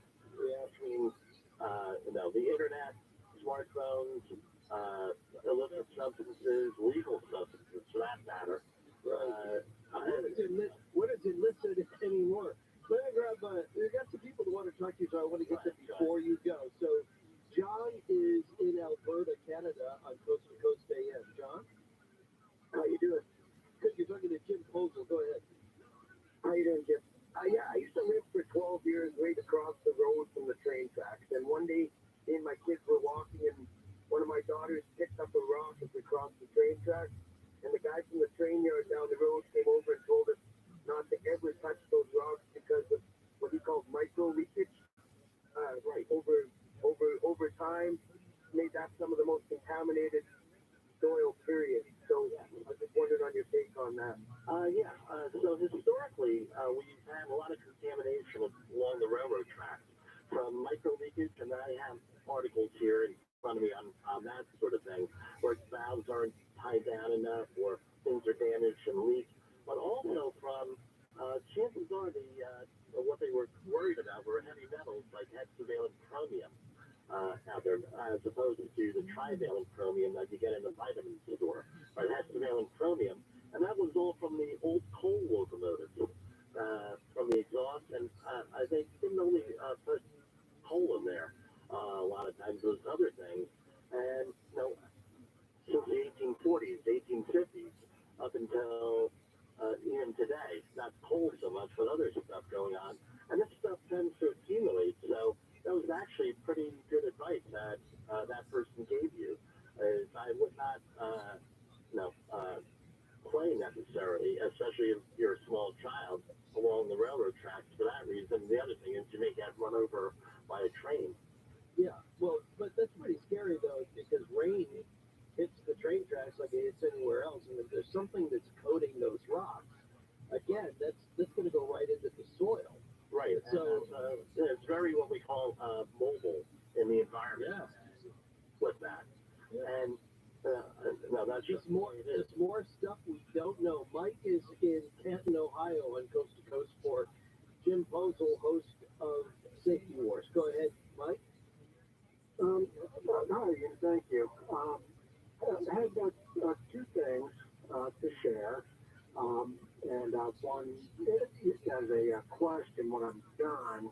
Well, we got to be quick. Okay, certainly. I did see the flyer from the train, because I pass through that town almost on a daily basis for my work. Sure. And they did say that the rail car was pressurized, and they had to they were afraid of it exploding on its own, and so they did the controlled explosion to burn it off. And like I said, there was no good choices, and that seems to be what's causing the problems now. However, my other thing to focus on is they said that the cause of the derailment was a failure on the axle, a mechanical failure, and there's apparently security footage in a town about 20 miles before where there's sparks and even flames coming from under the car. So I don't know if there's a, what's done, because that's, obviously very close to where I live and goes to work. On that aspect, because that seems to have been addressed. The other is very bad and very serious, but there's also here the underlying cause. Well, Jim mentioned that earlier about the wheel getting perhaps wobbly, and that they're still investigating that. But I'm glad you brought it up. So did you have a question for it, or did you want to just get Jim's comment on that? Yeah, just comment or perspective on that. I'm quite covered. It's okay. It's all right. Go ahead. Yeah, Jim. I think like me and Sherry addressed that. I think the last hour. There has to be an investigation here. That's going to be ongoing here, and we have to come up with good solutions here on exactly what happened. The worst thing that we could ever worry about here is that they're going to have a knee-jerk reaction, and everybody gives meaningless stuff, meaningless solutions here. But let's remember, the solution here may be to do nothing, or this is just a random thing that happens here, and there's nothing we can do about it. I don't think that'll happen, but that might be an outcome here with this. That's a much longer discussion that we can't really have in the next 8 minutes. But that's possible in Safety Wars, and you can link up to the podcast through coast-to-coast.am.com. Robert is in Florida. Robert, you get the last thought of this as we go to the top of the hour. Oh, hi, Ian. Thanks for taking my call. Hello to you, Jim. Luke, I'm originally from Cleveland, Ohio as a kid. My friends would play sports after school. I would be on my father's lap and sit in a locomotive in the Collinwood rail yard in Cleveland, Ohio. And I remember very clearly how those trains would rock back and forth. It would almost feel like you would tip over. Now, fast forward 20-something years, I lived in Lake City, Pennsylvania. Between there and Conway, Ohio, I used to walk down the tracks a lot, a one-day hike. And I noticed that there's these, no one's talking about, you're talking about the wheels and the bearings, but no one's talking about the actual track. And what I mean by that is, if you walk down that line, they just replaced a lot of the tracks about 3 or 4 years ago when I go up there and hike. These spikes are supposed to have 8 spikes in them. There's 8 holes for 8 spikes. A lot of them, most of them only had 3 or maybe 4. Wow. So when you see a train coming down the line over what's called Elk Creek, you could see the train rocking back and forth going like 60, 65 miles an hour. And I'm not kidding you, these things are top heavy, okay? I know this right. A long line. We're running out of time. But that's a really interesting point about it. The number of spikes, and yet one more thing to think about. Jim Posel, longtime coach listener, host of Safety Wars, was this all that you ever dreamed of? Yeah, I had a very good time, and I hope to be on again one day. Well, don't wait for me. I hope you get on with George and other people, because you got a lot of information to share. So it was my pleasure, and always fun to keep in touch with you on Twitter. So keep up the good work, and I'll report back if you have any updates for us. Just DM me as always at GeekandPunit on Twitter. All right, we go to open lines coming up next. Coast to Coast AM. This is Ian. Attention Southern California, another massive rate increase. Declare your energy independent from the utility company. If you've ever thought about going solar, you must go solar right now. You can go solar with Sempra Solaris, your local and veteran-owned solar contractor. They'll get the job done with esprit de corps and honor. Imagine, no money out of pocket and no payments until 2024.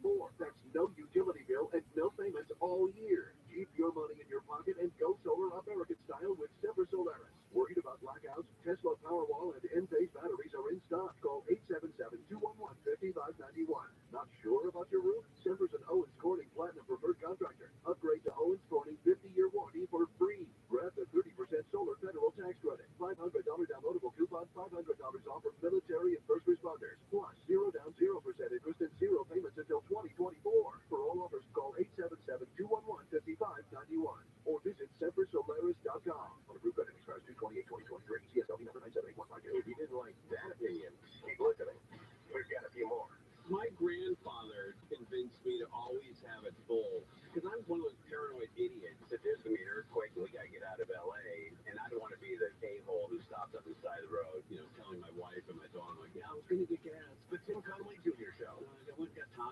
They're really good. Live 4 to 7 p.m. on KFI and on demand anytime on the iHeartRadio app. My grandfather bought the Chevrolet Caprice, and it was the first one that beeped if you didn't wear the seatbelt. Yeah. He cut him out of the car. Get the seatbelts out. He cut all the seatbelts out of his car. The Tim Conway Jr. show. And he put the little clasp into the other class so the bell would stop ringing. Live 4 to 7 p.m. on KFI and on demand anytime on the iHeartRadio app.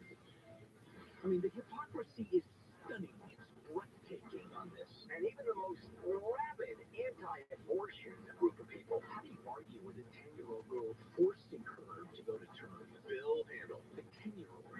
Live 6 to 9 a.m. on KFI and on demand anytime on the iHeartRadio app.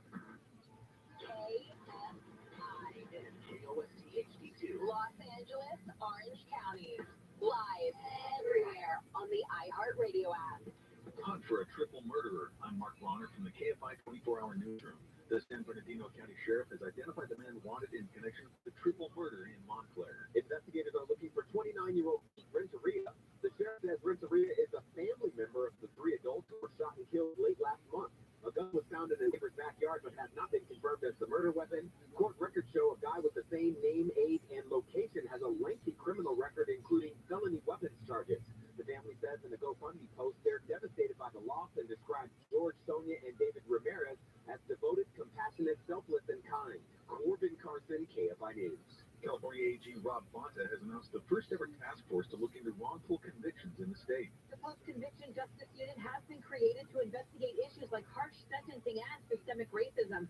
Bonta says every prosecutor in the nation should be doing this work. We will have a team dedicated solely to ensuring the integrity of criminal convictions statewide and working to correct potential miscarriages of justice. Bonta says the department will be looking to see if there's credible evidence of innocence or if there was excessive sentencing in certain cases. He says nobody should serve time for a crime they didn't commit. Chris Adler, KFI News. The man's been found dead inside his vehicle parked at a Chevron station in Porter Ranch. The LAPD said the man was found at the intersection of Rinaldi Street and Tampa Avenue. Officials say he died from an overdose. The PD says the body's being evaluated by the LA County coroner. Operations to recover debris from China's surveillance balloon that was shot down over the South Carolina coast have been completed. The National Security Council says all the debris is at the FBI laboratory in Quantico. They got almost all, at least that which was recoverable, and it's quite a bit. It's a significant amount. NSC John Kirby says the payload and some of the electronics from the balloon have been recovered. President Biden ordered the balloon to be shot down earlier this month after it hovered over the continental U.S. And Microsoft says it'll limit its Bing AI chatbot to 50 questions per day and 5 questions and answers per session because of rather unsettling responses to questions. Testers have reported the AI bot can discuss violence, declare love, and even insist it was right when it was wrong. Southland weather from KFI, cloudy tonight with lows in the mid-430s in the IE and AB. Tomorrow sunny with highs in the mid-60s at the beaches in AB, 70 in Metro LA, OC, the valleys in IE, and around the same on Sunday. Right now it's 46 in Irvine, 47 in Brea, 45 in Burbank, 33 in Palmdale. We lead local from the KFI 24-hour newsroom. I'm Mark Bronner. Mid-City Northern West Intertax Avenue, that's branches not only in separately blocked, in Sunball that you tend east between the 5 and Upper Street after works on 72 weapons closes at 5. And the middle lane will remain open at, or what we just on past 5, excuse me, and the left lane will be closed until 6 a.m. Airport Ranger on the 182 West Reseda Boulevard, that works to the off-ramp closed until March 31st. KFI in the sky, helps get you there faster. I'm Zachary Hagan. I've been asked 1,000 times, did you plan on becoming the largest injury law firm in the world? And the answer is no. When I started, there were just 2 of us. Today, Morgan & Morgan has almost 800 lawyers alone. No injury firm in the country has anywhere close to that. We set out to be focused on our clients and to have a commitment to trying cases and winning. And when you have those results in trial, you're able to settle most of your cases quickly and fairly. Reputation matters. We grew like this because we worked hard and so many former clients referred family and friends. And what I believe is the main reason is we deliver for our clients a lot. Hard work and client satisfaction was our plan. It worked. Hope is not a plan. Morgan & Morgan, America's largest injury law firm. Visit forthepeople.com for an office near you.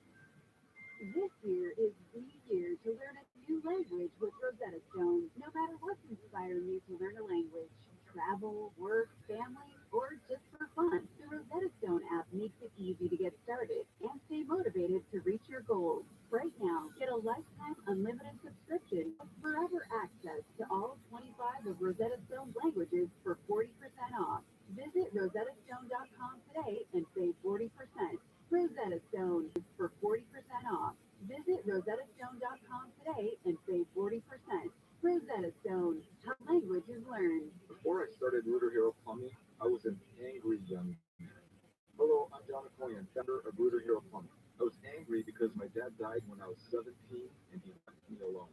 I was angry because I couldn't go to college with my friends and because I had to drop out of high school. It's not a pleasant story.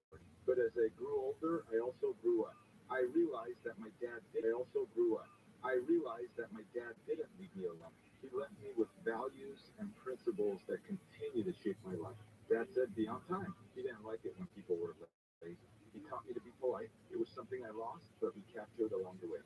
And he taught me to keep my promises, because broken promises lead to broken relationships. We teach and keep these values at Rooter Hero Plumbing. I think we have a pretty good company. I know we have great people. And if one of our heroes fails to live up to these values, please call me. My private number is on the back of every Rooter Hero business card. You can also reach us at rooterhero.com. Thank you.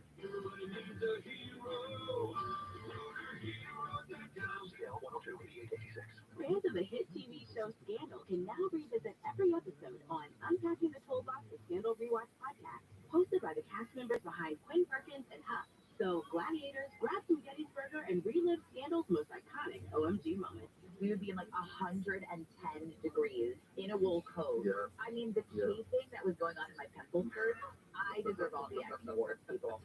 Listen to Unpacking the Toolbox, the Scandal Rewatch podcast on the iHeartRadio app or wherever you get your podcasts. KFI, AM 640.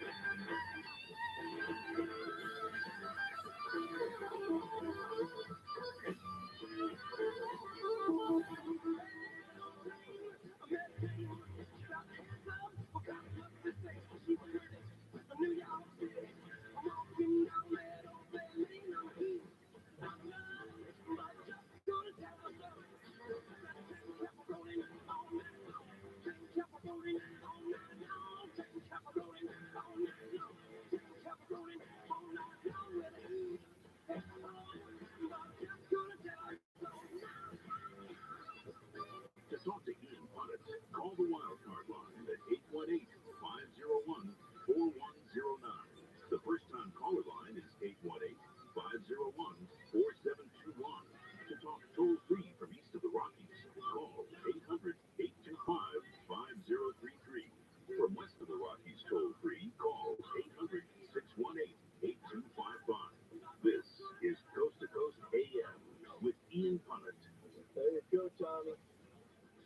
I had to go with the Aerosmith version because last time I was on, Jeff Beck had just died, and I played the Yardbirds version of Train Kept a Rolling. Neither of those bands wrote the tune, obviously. It predates all of them. Cool tune. So running the numbers there so that you could join us on Coast to Coast AM live in for George Norrie tonight. We were talking about train derailments, but you don't have to. We were talking about safety. We're talking about some of these weird rules. And as Jim Posel, the host of Safety Wars, identified, there's all sorts of different forces out there that are kind of, for lack of a better word, sort of conspiring to make us less safe. Our best defense is for us to be safe, is for us to be proactive about our safety in the workplace. Keep that in mind. But I hope you listen to his podcast. He's a super interesting guy, and I'd love to have the opportunity to have him back, but I'd love the opportunity to get you on, too, coming up on Coast to Coast. Remember, if you're a regular caller, you call all the time, take a night off. You can take your shoes and socks off, you can sit in the grass, you can look up at the stars, you can contemplate all that is happening right now in the world with all the UAPs and the UFO discussion that we have coming up tomorrow night on Coast to Coast. But, it's good for you. It gives a chance to open up the lines for people who don't ordinarily get along on the air. So we're going to get to everybody coming up. If you're a first-time caller or, just it's been a while calling. Those are the numbers, and I can't wait to get you coming up next on Open Lines on Coast to Coast AM. This is Ian Punnett.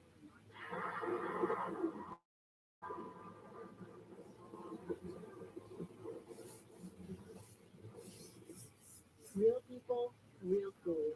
I have bruising that's all over my arms. 3 weeks after I was on the carnivore, I noticed, I'm looking at my arms, and I said, gee, I don't have any bruises on my arms, and I'm always full of bruises. I can't put my finger on it, but I know something's happening. I have to tell you, that has to be the carnivore.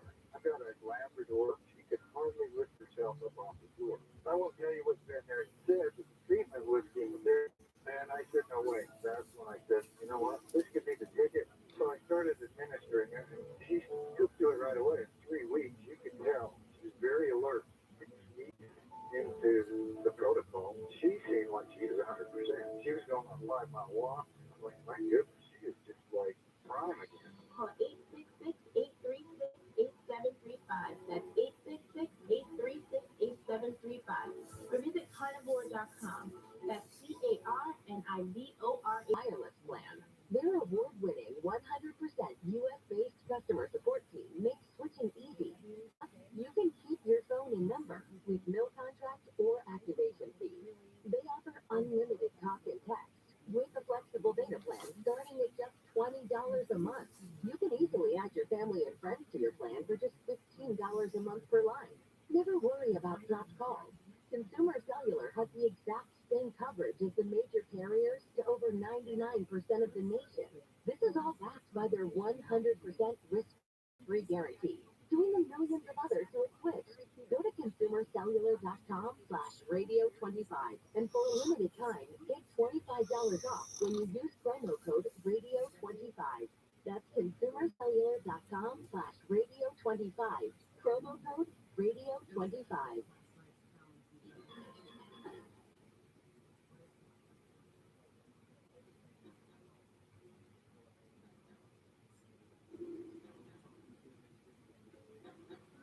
Going to open lines on Coast to Coast AM, and that means you get to take the show anywhere you want to go. We'll start with Stu in Phoenix on Coast to Coast. Stu? Yes, I wanted to comment on the railroad safety. The fact is, the American railroad companies have a long history of resisting any safety measures whatsoever. After the Civil War, they could have installed knuckle couplers, block signals, and automatic air brakes, but they refused. They considered it cheaper to keep on killing people. And today, we're still laying down tracks the same way we did 150 years ago, because they refuse to take lessons from the Europeans and the Japanese to see how to build safe, high-speed rail systems. Well, I'll go along with that, and I have been on high-speed rail in both Europe and Japan, and it is a wonder. It's really cool.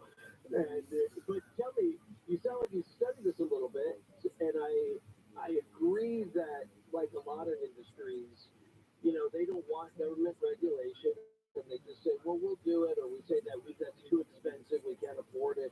But in the end, I think there is some calculation that comes into it that just says it's cheaper to pay out for X number of deaths than it is to fix a problem with X number of cars.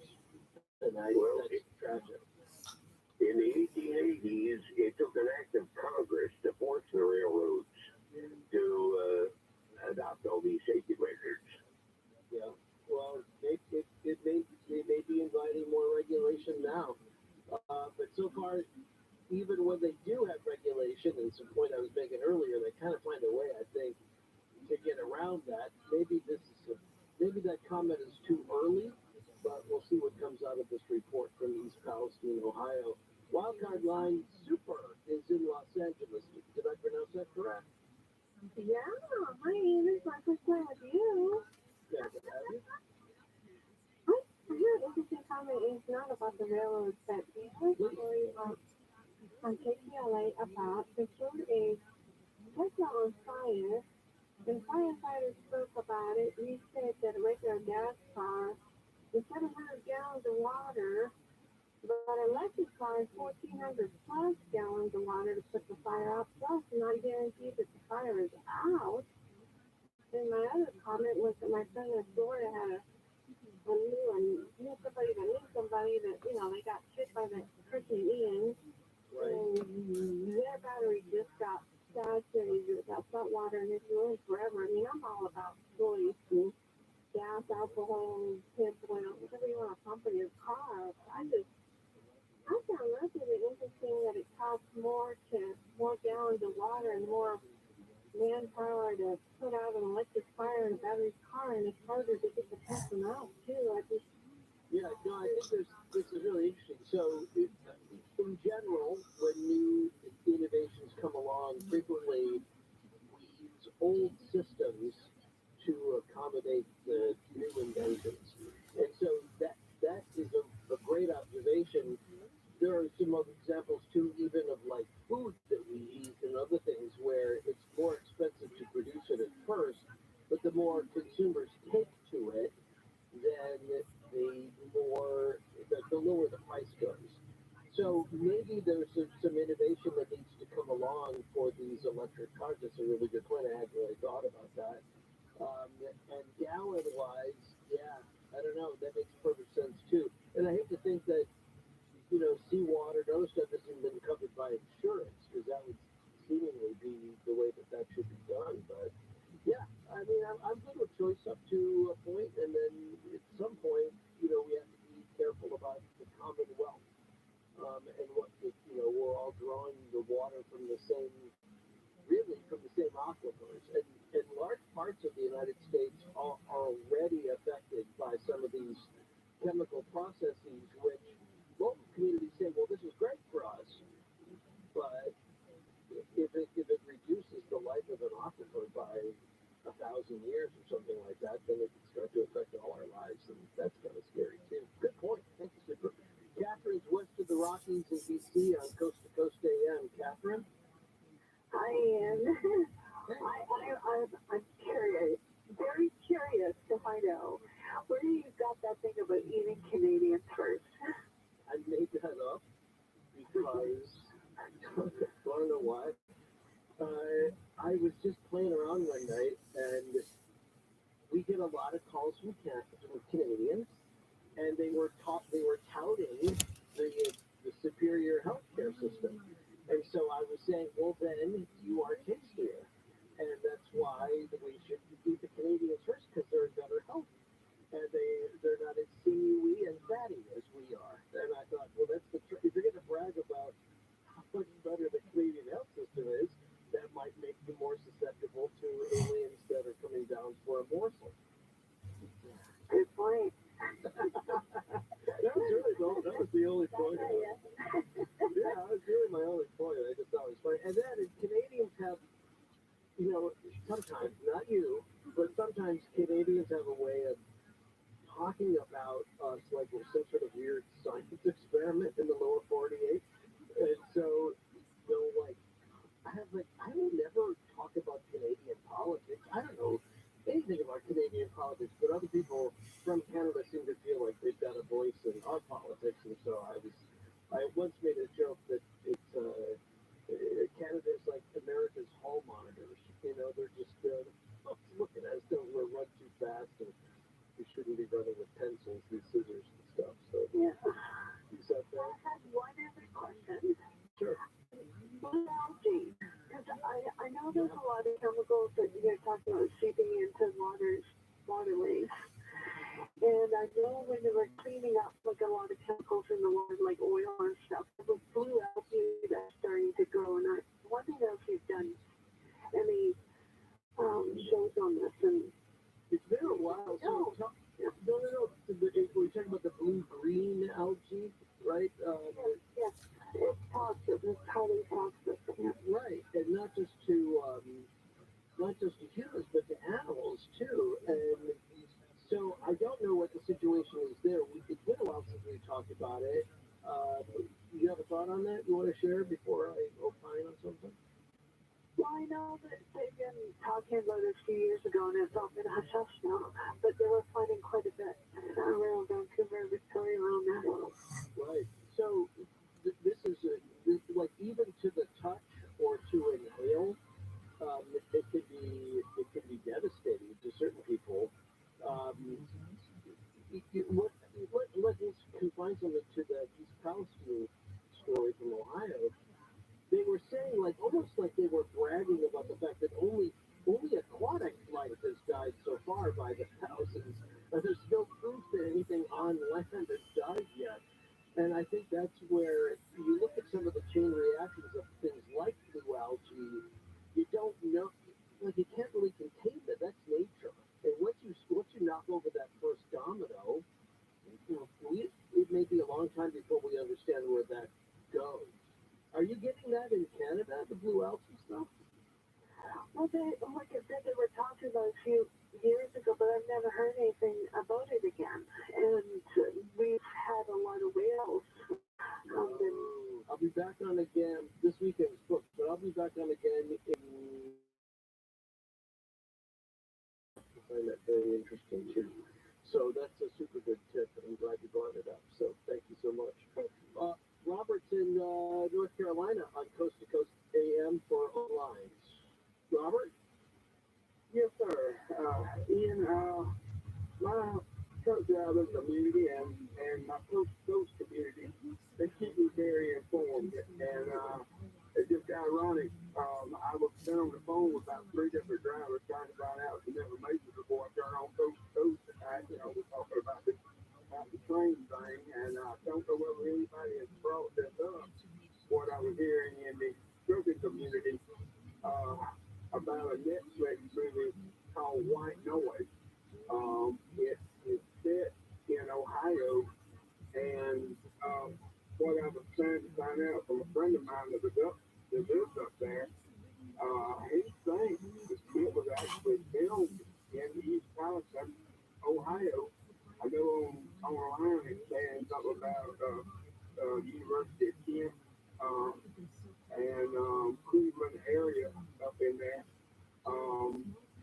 Was where the movie was set, but he's saying that people are saying that it was actually filmed where a truck crosses the train track and collides with the train and causes disaster just like we got.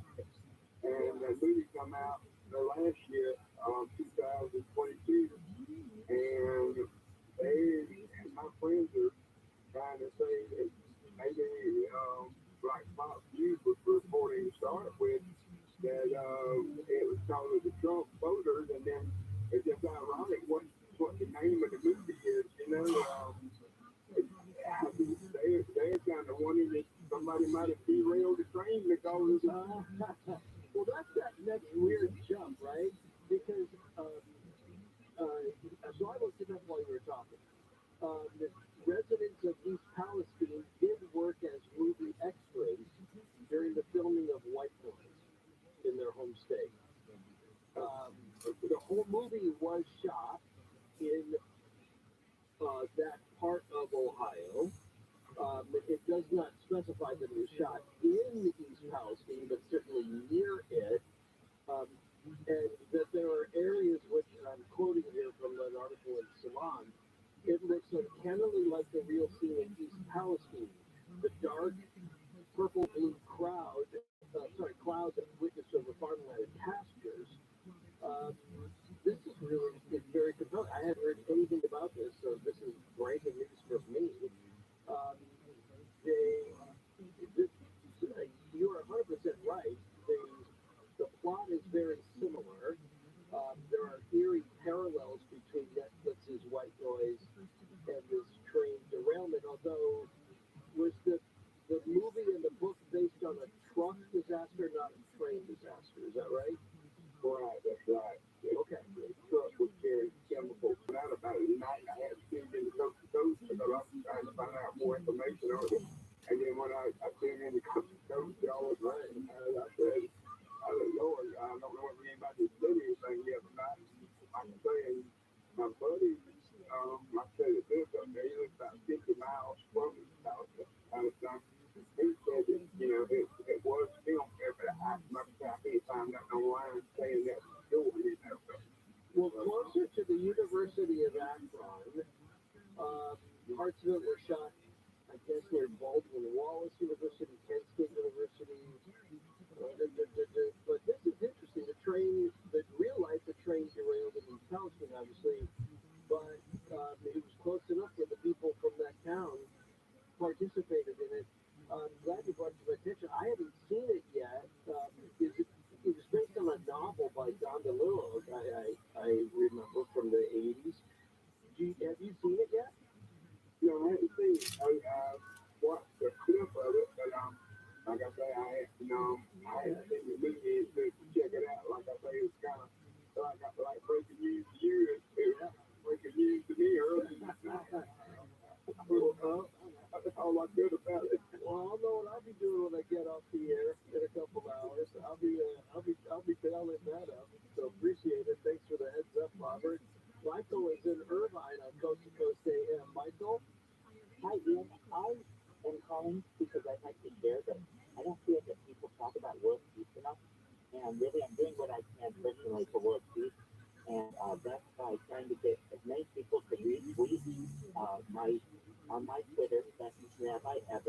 I have a tweet, and I'm trying to get as many people to retweet for world peace. And I don't want to have war anymore, and I want to have peace and love in the world. So if you can, give it a retweet, the best rabbi ever. Are you the rabbi in question? I am. Where is your synagogue? Where's your congregation? Irvine, California. Excellent. What's it called? Young Israel of Orange County. Okay. Well, I love that. And I would refer you to the book I co-wrote with a rabbi, Mordecai Schreiber. And I co-wrote it also with a Muslim scholar, Iqbal Unit. The book was How Millennials Can Lead Us Out of the Mess We're In, How a Jew, a Muslim, and a Christian Share Leadership Lessons from the Life of Moses. So I'll go back to you with that, and maybe there's some good fodder there for something for you too. But I'm happy to go look you up, and I'll retweet it tonight. And I have like 17,000 followers, so maybe you'll get a few more. Okay. Sincerely appreciate that. And boy, that seems like an interesting read, so I'll have to check it out. Thank you so much, Ian. Shabbat shalom. All right, so let me go to John, who's in Alaska, coast to coast. John? Still there, outside line, John? All right. Look, I have lost him. That's okay, because that sometimes happens. But Dave in Cincinnati on the coast. Dave? Hi, Ian. Yeah, I'm actually a journalist for a rail industry magazine, so I have a little bit of insight into a couple of things with the train stuff. What did we get wrong and right? Okay, so when they talk about the wheel that broke, in the old days you would have like guys when you had the head end crew and the rear end crew on a caboose. They would kind of monitor the trains at each end. Obviously you don't have that anymore. You only have a head end crew. And they have trackside monitoring stations called defect detectors that are supposed to catch those broken wheels and stuff. So they're dropped out every so often along the line.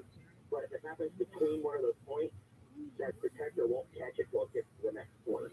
Okay, so 20 miles was what we heard earlier from a couple of different sources that say that there was video of a wheel failing. How spaced out are those? It depends. It honestly depends on the line. It varies from line to line. Some of them are spaced 30 miles apart. Some they're spaced 10 to 15. It just depends on the line and how busy it normally is. That's kind of how they base the decision on it. Who makes that is up to the railroad management, and that's another factor here. I believe if you go look up something called precision scheduled railroading, it's a thing that has become a big thing in the rail industry within the last 10 years. And it's resulted in longer, heavier trains with fewer people running them to try to maximize profit. And that is another factor in where this wreck happened because they're piling so many cars onto so many trains to try to minimize the number of trains running but maximize the number of cars. I get that. To maximize profit. You are too important for me to end early. I would love to hear another. You seem like you have other points to get to. So if you can hang on, I will get back to you coming up. It may take a few minutes, but are you willing to do that? Yeah. Okay. Hang on, Dave, and we've got other people too who are waiting to get on Coast to Coast AM. We'll give you the numbers in just a second, but that's pretty cool. A journalist writing for a railroad magazine. Dave will hang on. I hope you will too. On Coast to Coast AM. This is Ian Plummer.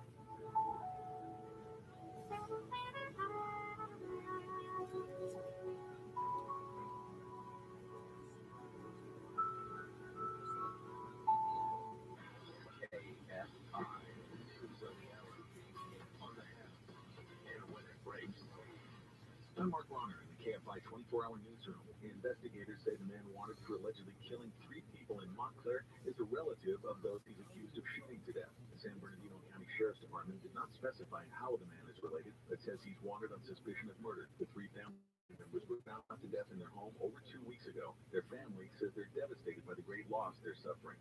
A helicopter with a shooter will fly over parts of southwestern New Mexico searching for feral cows to kill. U.S. Forest Service managers approved the plan Thursday to protect sensitive spots in the country's first designated wilderness area. The Gila National Forest agreed to next week's hunt after environmental groups raised concerns about nearly 150 cattle damaging streams and rivers. A section of the wilderness Monday. Feral cows. Moo. Mark Ron. Mixed with another transplant turbines have new scratches not only simply blocked, it's symbol that she said east between the 5 and 100 feet of the works and steps to left and closing to 5. And the middle lane will remain open will open up at Friday, and the left lane will be closed until 6 a.m. The Fort Ranger on the 182 West Mosquito Boulevard network is going to be operating closed until March 31st. KFI in the sky, let's get you there faster. I'm Zachary Hagan. Attention Southern California, another massive rate increase. Declare your energy independent from the utility company. If you've ever thought about going solar, you must go solar right now. You can go solar with Sempra Solaris, your local and veteran-owned solar contractor. They'll get the job done with esprit de corps and honor. Imagine no money out of pocket and no payments until 2024. That's no utility bill and no payments all year. Keep your money in your pocket and go solar American style with Sempra Solaris. Worried about blackouts? Tesla Powerwall and Enphase batteries are in stock. Call 877-211-5591. Not sure about your roof? Sempra's an Owens Corning Platinum Preferred Contractor. Upgrade to Owens Corning 50-year warranty for free. The 30% solar federal tax credit. $500 downloadable coupon. $500 off for military and first responders. Plus, 0 down, 0% interest and 0 payments until 2024. For all offers, call 877-211-5591 or visit semprasolaris.com. On approved credit expires 2/28/20. SLB number 978-152. Are you a business owner, CEO, or responsible for marketing? If you are, iHeartMedia can help you reach your goals and find new customers. We reach more consumers in your target area than anyone else. And we can give you access to those potential customers more cost effectively across radio, digital, podcasting, and social. We'd love to show you how iHeartMedia can work for you. From your cell, dial #250 and say keyword great results. That's #250 and say great results. Want a strong, lean body, but hate fad diets and cardio workouts? If your goal is to build strength, lose fat, or increase energy without getting injured, the perfect workout is for you. The perfect workout method is just 20 minutes, twice a week, with a private personal trainer. Get a safe, effective, and time-efficient workout at any of our 18-2169 for a free, no-hard sales intro session. That's 800-882-2169 for the perfect workout. The hit true crime podcast, Paper Ghosts, is back with a brand new case. Season 3 digs deep into the 1992 cold case murder of Tammy Jo Zawicki, the New Jersey college student, and uncovers a murky police investigation. A pool of Supposed to be on campus, and she's not here, and people are starting to get worried. Listen to Paper Ghosts on the iHeartRadio app or wherever you get your podcasts. Our iHeartRadio Podcast Awards are back. It's the biggest night of the year for podcast fans. Get ready to celebrate your favorites. Head to iHeart.com/podcast awards. Check out the nominees for Podcast of the Year, Best Comedy, Crime, News, Sports, and more. Tuesday, March Pioneer Award. From groundbreaking originals to best-selling audiobooks and the best and latest in podcasts, you'll find your next obsession at Audible, the home of storytelling. Try Audible free. Sign up at audible.com. KFI, AM 640, more stimulating talk.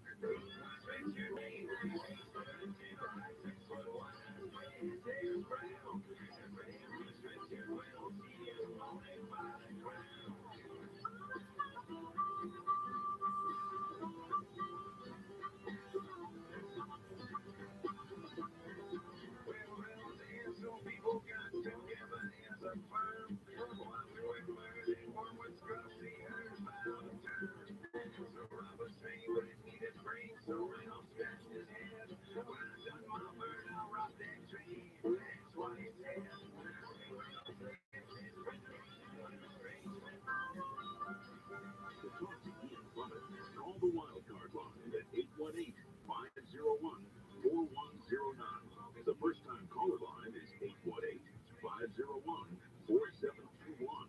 To talk toll-free from east of the Rockies, call 800-825-5033. From west of the Rockies, toll-free, call 800-618-8255. This is Coast to Coast AM with Ian Punnett. Hey, for George Noriega tonight, open lines. What I tell you, probably the best train songs have harmonicas in it, right? You did fool me with that one with Aerosmith, I'll tell you that. Yeah, well, I mean, that's just a great song. Great. Let me tell you a quick story about that song. Okay. So that was Alabama 3, which you may know previously as the people who performed the theme to The Sopranos, right? Woke up this morning, Son?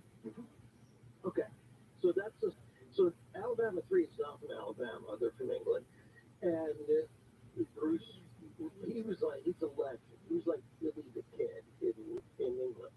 And he put together this crew of 15 people, and they robbed the train of what today would be about $60 million. Oh my gosh, that's huge. Now here's the cool part. And this is the thing I love most about that song. I love that band, period, because they're really creative. But is the guy playing the harmonica in that song? Oh, no kidding. Yeah. You know, I couldn't help. Remember in Blazing Saddles, I kept thinking about the two guys in the quicksand in the little train car. That's very funny. Well, we still have Dave hanging on from that Railroad magazine. We'll get back to him in just a second. And I like the fact that, whenever we're talking, I always find out just how busy your life is, both on and off the air.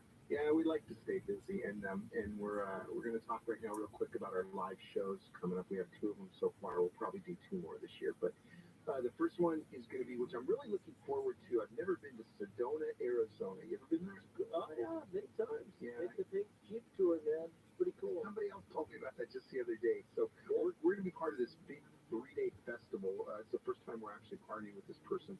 It's called the Sedona Ascension Retreats event, and it's March 17th through the 19th. Now, our live show is going to be the middle day on Saturday the 18th, but folks can go there all 3 days, and it's so cool. There's nonstop live music, food vendors, workshops, and just have a great time. And, of course, we have all that info up there on Coast to Coast AM. It's a great foodie town, really good boutique restaurants in Sedona, and at night, this is why Sedona, part of why it becomes so famous is because of the night skies and the things that you can see over Sedona that you can't see over Phoenix. So a lot of people come up from Phoenix or Tucson to spend time in Sedona just because it's so quiet, peaceful, and so beautiful. Well, they are doing a UFO skywatch as well. And what I really want to see if I have time, I don't know if I'm going to, is they're doing a spiritual journey. They're taking folks out to the Red Rocks and the temples of Sedona. Yep, very cool. Now, if you're lucky when you're up around that area, this is really scary. You look up and you'll see these little tiny paths that go up around those red rocks, where the paths may be like 3 feet wide. You'll see people on mountain bikes. Wow. And they're going, pedaling. Like, that's cool. My birthday's 2 days before, so I'll be spending it up there, but we're going to have a lot of fun. And I also wanted to touch on, we're not stopping. We found a little feeder in the Dalles, Oregon. You ever heard of it? No, and I saw that on the list. Yeah, it's just about 98 miles east of Portland, I think it is. Oh, cool. I'm sorry, 84 miles. It's 84 miles. And it's a little feeder called the Granada Feeder, but it's so cool. It's a great-looking feeder. And so we're going to have 3 quick guests that day, Dr. Sky, Travis Walton, and Matt Moneymaker, our Facebook winner. So that's another show. You're right, we're going to keep going. I love to see Travis Walton. So that's cool. All right, well, excellent. So thank you. I hope you have a great time. Find out more about all of these events at coasttocoastam.com. You go clear the lines, and we'll get back to Dave, who's a railroad journalist, and he has something to say about these cars and how these accidents, while they be accidents, identity, because all your personal information is all in one place, getting emails shared and possibly exposed to identity thieves.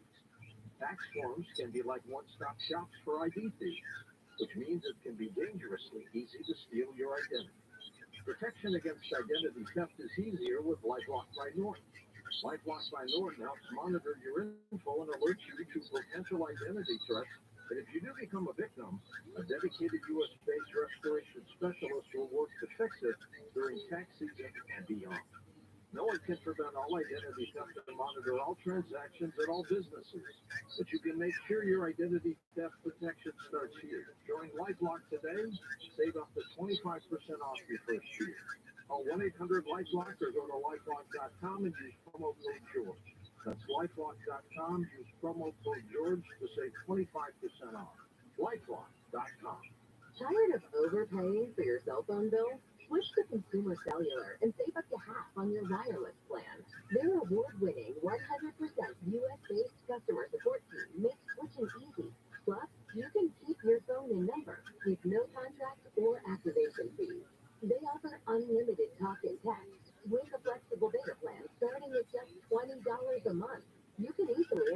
family and friends to your plan for just $15 a month per line. Never worry about dropped calls. Consumer Cellular has the exact same coverage as the major carriers to over 99% of the nation. This is all backed by their 100% risk-free guarantee. Join the millions of others who have switched. Go to consumercellular.com/radio25 and for a limited time, get $25 off when you use promo code radio25. That's consumercellular.com/radio25. Promo code radio25.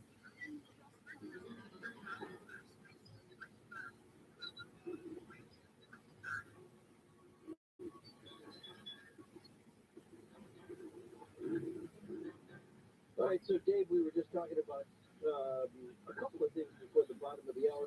Let's reset. What railroad magazine do you work for? It's I write for Trains magazine, which is it's based in Wisconsin, but it's kind of geared for rail enthusiasts, but it has a lot of information about rail industry stuff. Yeah, I know a lot of rail fans, that's how I kind of got into it. Because I've grown up around trains. Rail fans, there are a lot of them in radio. Like two of them over here. So, and I've been on their expeditions together. It's kind of fun. So, what you were talking about is that these trains are 150 cars long, and because of cutbacks, they will have it only watched from the front, not the front and the back, that there is no caboose action, if you find the expression anymore, and that the sensors are up to the railroad companies themselves. So, right, yeah, they only have to have them spaced at certain points. Like there's no regulation exactly on how far they have to be apart, just that they are there. Okay. So, another factor here is okay, so I'm just mentioning for the big four. There's actually 7 of big railroads in the United States. I don't know that I can mention them by name, of course. One is actually owned by Warren Buffett's Berkshire Hathaway. You can mention my name. I'm into the train companies. Your So peasant you've got client. Norfolk Southern, you've got CSX Transportation, you've got the Union Pacific, which of course is probably the most famous. CNSF Railway, which is the one owned by Warren Buffett, and then the Kansas City Southern. And then you actually have the last 2, which most people don't know. The Canadian National and Canadian Pacific have major routes in the United States as well. So you actually have 7 Class 1 railroads, what they call Class 1, 2 of them being Canadians, and actually Canadian Pacific in the process of trying to buy Kansas City Southern. So now you have 3 of the major railroads owned by the Canadians, which is interesting. But well, I mean, I don't mind that so much as long as that's not a problem. But I'm just kind of saying, like, giving you an idea. At one point or another, every one of the 7 has adopted the same practices. Right. There's some collusion at the top. Correct. Yeah. And on top of that, like, they have a new technology that's developed in the last 20 years called distributed power technology, where you can actually control multiple locomotives from the first locomotive. So say you got 2 engines on the front, you can put 2 in the middle and control them from the front. So what that has led to is combining sometimes 2, 3 trains together and running them at one time. I know, as an example, from a friend in the industry who I happened to witness this myself because he was running it. They actually combined a train loaded with ethanol, actually a train loaded with coal to the back of it, and combined them to run them to the same place. And I'm like, that seems incredibly dangerous. Right. Because you have 2 highly combustible materials separated by 2 locomotives. One of those ethanol cars derails and leaks, and you get some sparks, and you catch not only the ethanol on fire, you can have the coal burning too. But it seems like a crazy idea. Like a recipe. So let me ask you this. Do you, from where you sit and where other people in your industry that will end up being more hazardous in the near future? I personally think, and this is coming from not only myself, but also friends in the industry who tell me what they see. If the government doesn't put some kind of regulation on train sizes or something to control how long they are or things like that, we're going to have have more problems just like this because basically they've been allowed to run unfettered, so to speak, ever since the deregulation in the 80s. When the rail industry deregulated in the 80s is when the rails got a lot freer hand, and at first things were great, but now as people have tried to make more and more money more and more quickly, it's led to some dangerous practices, and the government really needs to rein it in. But this is not just me speaking personally. This is crazy. No, I'm good. So, what we should, what can we do who don't own trains, who aren't politicians?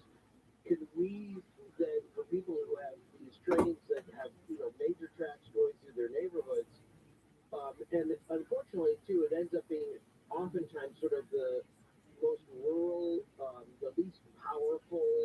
Even within a city, it's going to be the neighborhoods that are on the marginalized end of that help. That can be helpful. Again, it kind of depends on the maintenance of the track. I mean, you have places now. You have more than obviously just the 7 bigger. There are also several short line roads that handle small industry areas like that. But typically, they don't run so fast. They usually are on old branch line tracks, like maybe 25 miles an hour maximum. But in places like that, that might help.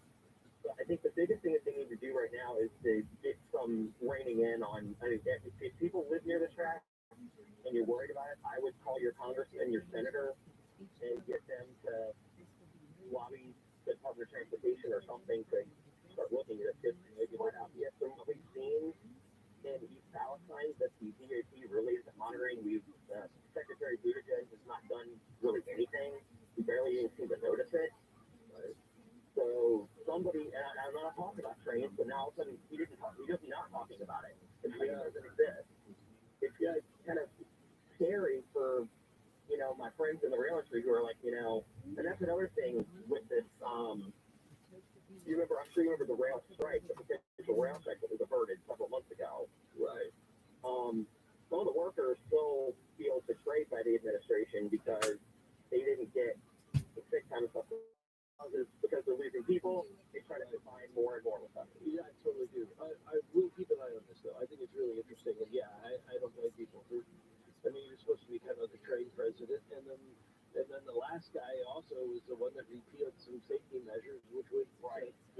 Yeah, it's not political. Right. Every party. If every party's doing it, and yet it's like disappointing that nobody's caring for the people.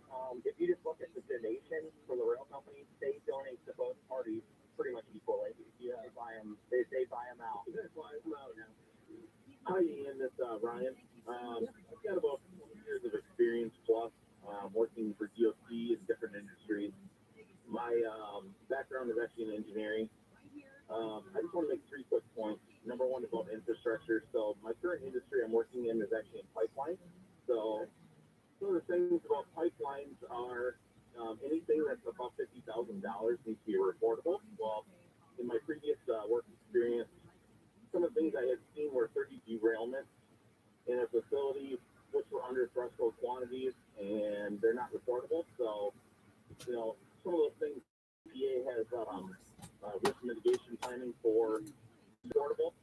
Well, you can transport as much as you want, pretty much, by rail. So the issues there are, what you can have on site for a facility is not the same regulations as it is for carriers for not having their manifest in their front driver's side door panels. Just because in case they have an accident, easier to find that they don't, they need to have it readily available where they can actually access that manifest as well. It seems to me like with the trains, we're hearing days in advance, rail cars. Well, I think what we know is we don't know yet, and we don't know what we don't know, and it'll be a while before we do. Because of that, maybe if they were seeking things on there that they shouldn't, it's a good heads up. Edie is a wild card one. I think I can get her in before the top of the hour. Edie? Yes, hi. Hi. Open lines, where are you going to take us? So we lose Edie? Is Edie done? Let me go to, let's go to David. This is an extremely important call. I'm almost 80 years old now. When I was 15 years old, I grew up in Coolidge in northern Arizona, about 50 miles west of Flagstaff. Got word that the main transcontinental railroad running through that area from Chicago to LA, Santa Fe, was in the process of realizing that could not have been better news. It turns out it's the worst thing that could have possibly happened to us. There was also a very bad in the process of Santa Fe realigning its trackage. What year was that? I mean, a lot of property, Santa Fe had to make a man-made canyon. Like 4 years old, was 70 at the time, and he went down and told the Santa Fe, he went down and told the construction people that you can't leave this like this because of the flagstone on the north wall is sloping towards the track, and above it is about 20 or more feet of that limestone. Dad told him that when that got wet, that flagstone would slip. Dad said that the construction people, Morrison and Commission Construction Company, out of Boise, Idaho, he said they were respectful. They told him he needed to go talk to Santa Fe, so Dad took it upon himself to drive into Williams. He found the Santa Fe engineers. Dad said that they had no respect at all, that their attitude was, "Old man, we know what we're doing. Get the heck out of here." My dad was a person that grew up in the West. I got about 30 seconds, but tell me what happened. Did it collapse? Well, in the Arizona Republic newspaper, the headline said General MacArthur died, and over on the right side it had a picture of General MacArthur with his pipe in his mouth. Over on the left, it had an aerial photo of this Santa Fe passenger train all folded up in this man-made canyon. That's all we got time for, but I appreciate the story because we're at the top of the hour. We have another hour of open lines. Where are you going to take us next on Coast to Coast AM? This is Ian Brennan. If your business has 5 or more employees and you'll receive a payroll tax rebate of up to $26,000 per employee. That's real money. It's not a loan either. It's a refund of your taxes. The trick is getting your hands on it. Complicated, lots of red tape. So let me suggest going to getrefunds.com. Their team of tax attorneys are experts in this little-known payroll tax refund program, and they've already returned $1 billion to businesses, and they can probably help you too. No charge up front, they share a percentage of the cash that they get too. And businesses of all types qualify, including those that took PPP and nonprofits. Even if you have increases in sales, you can qualify. To find out if your business does qualify, go to Get Reflections. They start to work. GetRefunds.com. That's GetRefunds.com.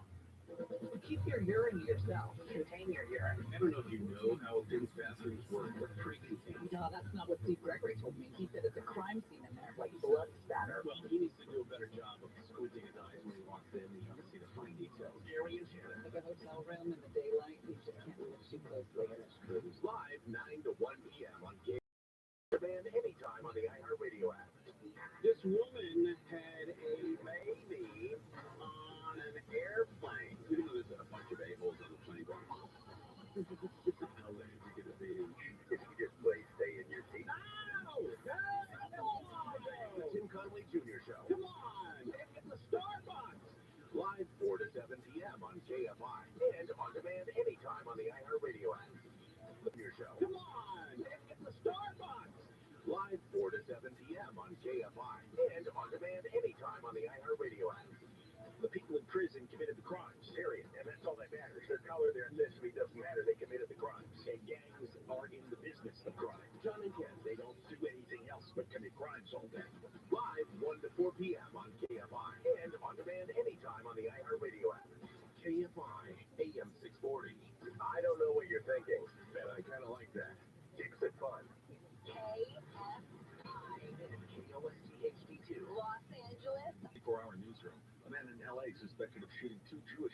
been charged with federal hate crimes. Both men were shot leaving synagogues. One man was shot Wednesday morning, and the other shooting happened yesterday. This woman who lives in the area says she was startled. I was sitting on my couch and I heard like 3 gunshots, and I was like, I thought maybe it was a firework, but then I knew it was actually that's when the police came. The Jewish Federation of Greater LA says it was informed the man behind the shootings had a history of hostility towards Jewish people. The shooter was traced to Riverside County where he was arrested. Police recovered a rifle and a pistol. In the Pico Robertson area of LA, Blake Trolley, KFI News. One of the injured men says he heard several shots yesterday morning, then realized he'd been hit in the arm. He says it was one of the scariest moments of his life. He says it's sad that he and another man were targeted for their faith. The man shot Wednesday was hit in the back while walking to his car. Only 26% of LA County Metro bus stops provide shade to riders. UCLA's study says this disproportionately impacts lower-income people of color by exposing them to extreme heat. Researchers say the majority of bus stops are in areas with average summer temperatures of over 97 degrees. The report released yesterday says Metro is the largest transit agency in the county, and its bus system is the second largest in the nation. It provides service to more than 560,000 daily riders. The head of the EPA has gone to the site of a toxic train derailment in Palestine, Ohio, to ask people there to trust the government. EPA Administrator Michael Regan says he's confident the technology being used to clean up the mess will protect public health. The EPA says the contaminants are well below the 560 parts per billion that the CDC considers hazardous. But residents say they're skeptical and scared by mixed messages on water and air safety in the last 2 weeks. ABC's Andrew Dimbert says some people have complained of sore throats, vomiting, and other symptoms. Ohio's governor has called for additional resources from the federal government to help clean up the mess. FEMA is also heading to Ohio tomorrow to help with ongoing operations. The man who made Toyota an international car company has died. Shoichiro Toyota was the son of the company's founder. He expanded Japanese car maker into North America in the 1980s. Under his leadership, Toyota passed GM as the world's largest automaker. Toyota died Tuesday at age 97. Southline weather from KFI. Cloudy overnight with lows in the mid-40s down to the mid-30s in the Inland Empire and Antelope Valley. Sunny today with highs in the mid-60s at the beaches in AV. 70 in Metro LA, OC, the valleys in IE, about the same Sunday. Right now it's 45 in Irvine, 46 in Brea, 45 in Burbank, 33 in Palmdale. Really local from the KFI 24-hour newsroom, I'm Mark Ron. We're back up right now to Rosemead. This is on the 10 San Bernardino Freeway eastbound at Walnut Grove Avenue. The 2 left lanes are going to be blocked here by a 2-vehicle crash. The Castaic on the 5 northbound Golden State Freeway, right at Templin Highway. A couple of vehicles there and some heavy traffic as you come up on it. Click on 10. Trouble on the 10 here, San Bernardino Freeway, the eastbound side at Sierra. 2-vehicle crash there. And an accident in South LA on the 105 westbound to 110. KFI in the sky gets you there faster. I'm Mark Wheeler. We ask seniors how to prevent Medicare scams. If you get a phone call, do not talk to the person. Never give out your Medicare number. They're going to get your number. Call the Senior Medicare Patrol. To report Medicare fraud, call 855-613-7080. The experts at AMCO have been fixing cars for almost 60 years. Over that time, they've gotten more complex than ever. That's why our techs undergo rigorous training and certifications, so they can fix anything, including most cars that come with some of the latest technologies. After 60 years, there's nothing we haven't seen or fixed. It's how we know cars inside and out. AA, UCL. Check engine light on? We'll check it for free. Progressive Commercial Insurance flexes to fit your business needs, from quick repairs to adjustable coverages and even payment options. Progressive Commercial makes it easy to get what you need. Quote today in as little as 6 minutes at progressivecommercial.com. Or age-appropriate social media. The Cowhope for Woman is brought to you by cowhope.org. Life is uncertain. Okay, if you're stressed, anxious, worried, or frustrated, Cowhope can help. Access Cowhope's free and secure mental health resources. Call 833-746-73 or live chat at cowhope.org. Fans of the hit TV show Scandal can now revisit every episode on Unpacking the Toolbox, a Scandal Rewatch podcast, hosted by the cast members behind Quinn Perkins and Huck. So, gladiators, grab some Gettysburger and relive Scandal's most iconic OMG moments. We would be in like 110 degrees in a wool coat. Yeah. I mean, the chasing that was going on in my pencil skirt, I deserve all the awards, people. Listen to Unpacking the Toolbox, a Scandal Rewatch podcast on the iHeartRadio app or wherever you get your podcasts. On the Exorcist Files podcast, the leading exorcist and demonologist shares stories of disturbing and vicious cases of possession. On the iHeartRadio app or wherever you get your podcasts. On the Exorcist Exorcist Files podcast. A leading exorcist and demonologist shares stories has encountered evil in nearly every way imaginable. What Hollywood portrayed in The Exorcist with levitations, vomiting, spitting at the priest, all of that has not been a movie for me. I have seen that firsthand. Listen to The Exorcist Files on the iHeartRadio app or wherever you get your podcasts. American Vision Windows, SoCal's choice for energy-efficient windows and doors. AmericanVisionWindows.com. KFI, AM 640.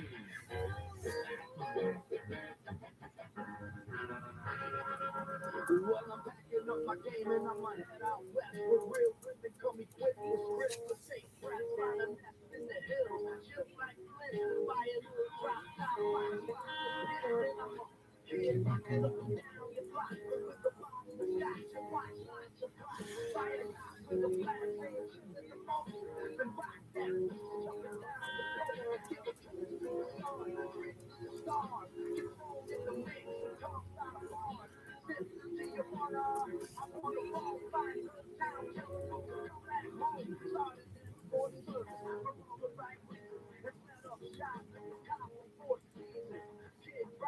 Up and down your block. Pick a nation.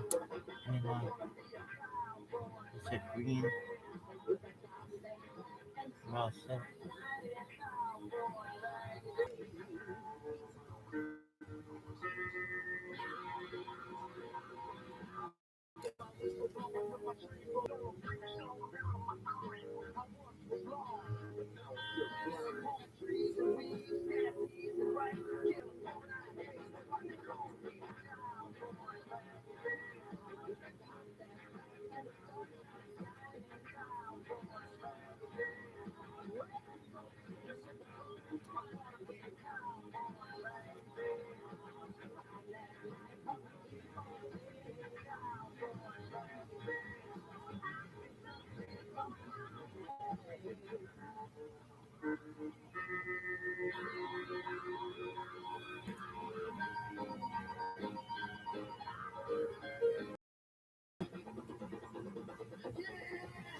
Rocking up and down your block with your pink carnation in a pickup. I said, kid rocking up and down your block. Kid rocking up and down your block with the pink carnation in a pickup truck. I said, kid rocking up and down your block. To talk to Ian Products, call the Wildcard line at 818-501-4109. The first-time caller line is 818-501-4721. To talk toll-free from east of the Rockies, call 800-825-5033. From west of the Rockies toll-free, call 800-618-8255. This Kid rocking up and down your block with Ian Products.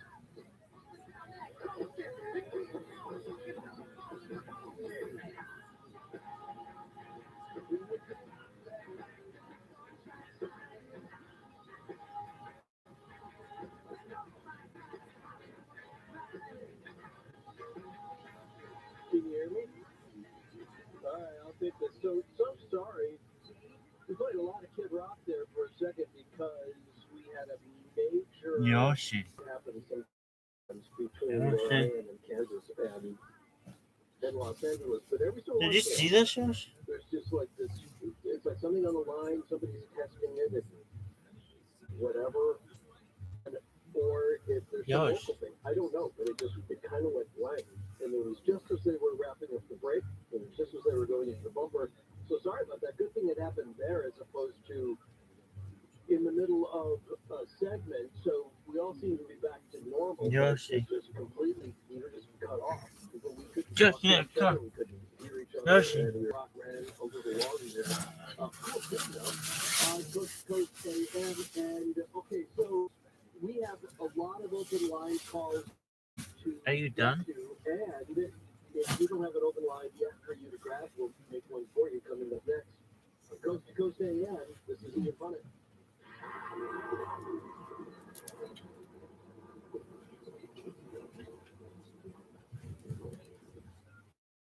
Real people, real stories. I have bruising because I Yo, go she's over my kind of arms. fucking bruising. After I was on the carnivore, I noticed if I'm looking at my arms and I said, gee, I don't have any on my arms, but I'm always full of bruises. I can't put my finger on it. Yoshi. Something's happening. I have to tell you, that has to be a carnivore. I've got a Labrador. She could hardly lift herself up off the floor.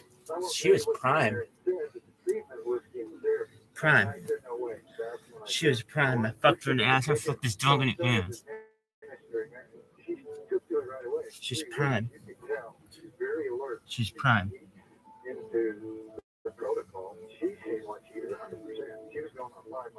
Oh no. 866-836-8735. That's 866-836-8735. Or visit carnivore.com. That's carnivora.com. Tired of overpaying for your cell phone bill? Switch to Consumer Cellular and save up to half on your wireless plan. Their award-winning 100% US-based customer support team makes switching easy.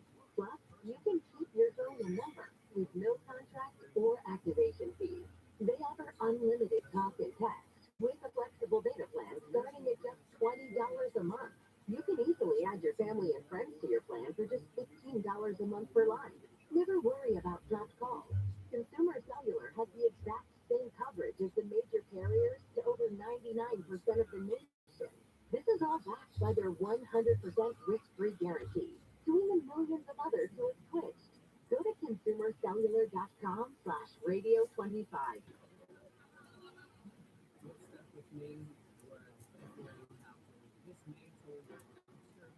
So we're getting back to open lines on Coast to Coast. Sorry about, again, that prolonged bumper at the top of the hour.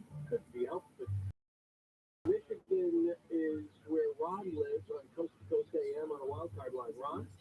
Good morning, Ed. First of all, did you know that Agent Orange was made in Canada during the Vietnam War? 30 minutes to make any edits. Yoshi. I got that out of Vietnam magazine. You could look that up. Interesting. You know, these train crashes, railroad crashes, I have no proof of this, but I contended that some of this may be by movement. Well, we are at war with Russia right now. You can call it proxy, this, that, and the other thing, but we're killing Russians, and we've heard of strikes deep within Russia against their munitions plants and airfields, and nobody's taking credit for it. But we have already admitted in the New York Times that every special forces of every NATO country is at work within Ukraine to fight this Russia-Ukraine war.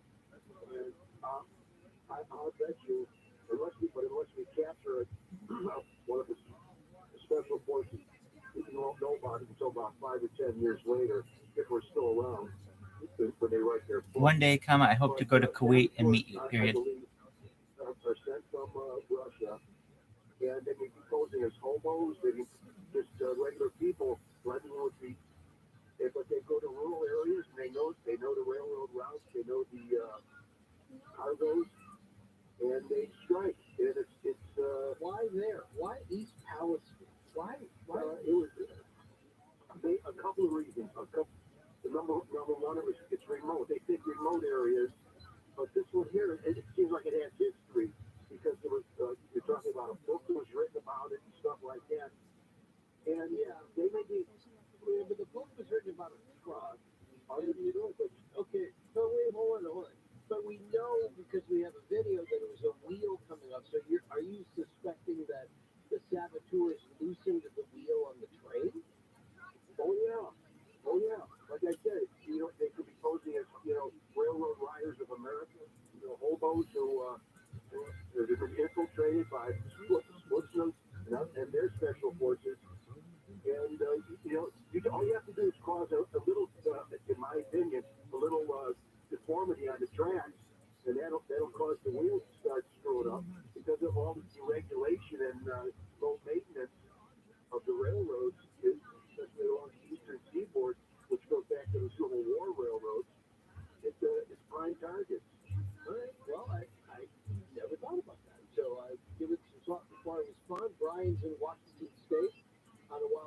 Live 2 on Coast to Coast AM. Go ahead, Brian. Hey, Ian. Nice to talk to you again. And you can blame that shutdown with me.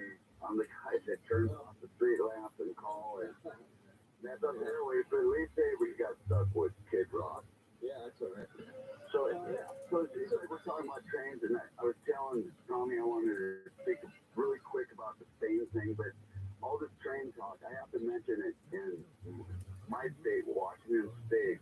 2020, they had a train disaster, Custer, Washington, basically up towards, the border of Vancouver, BC.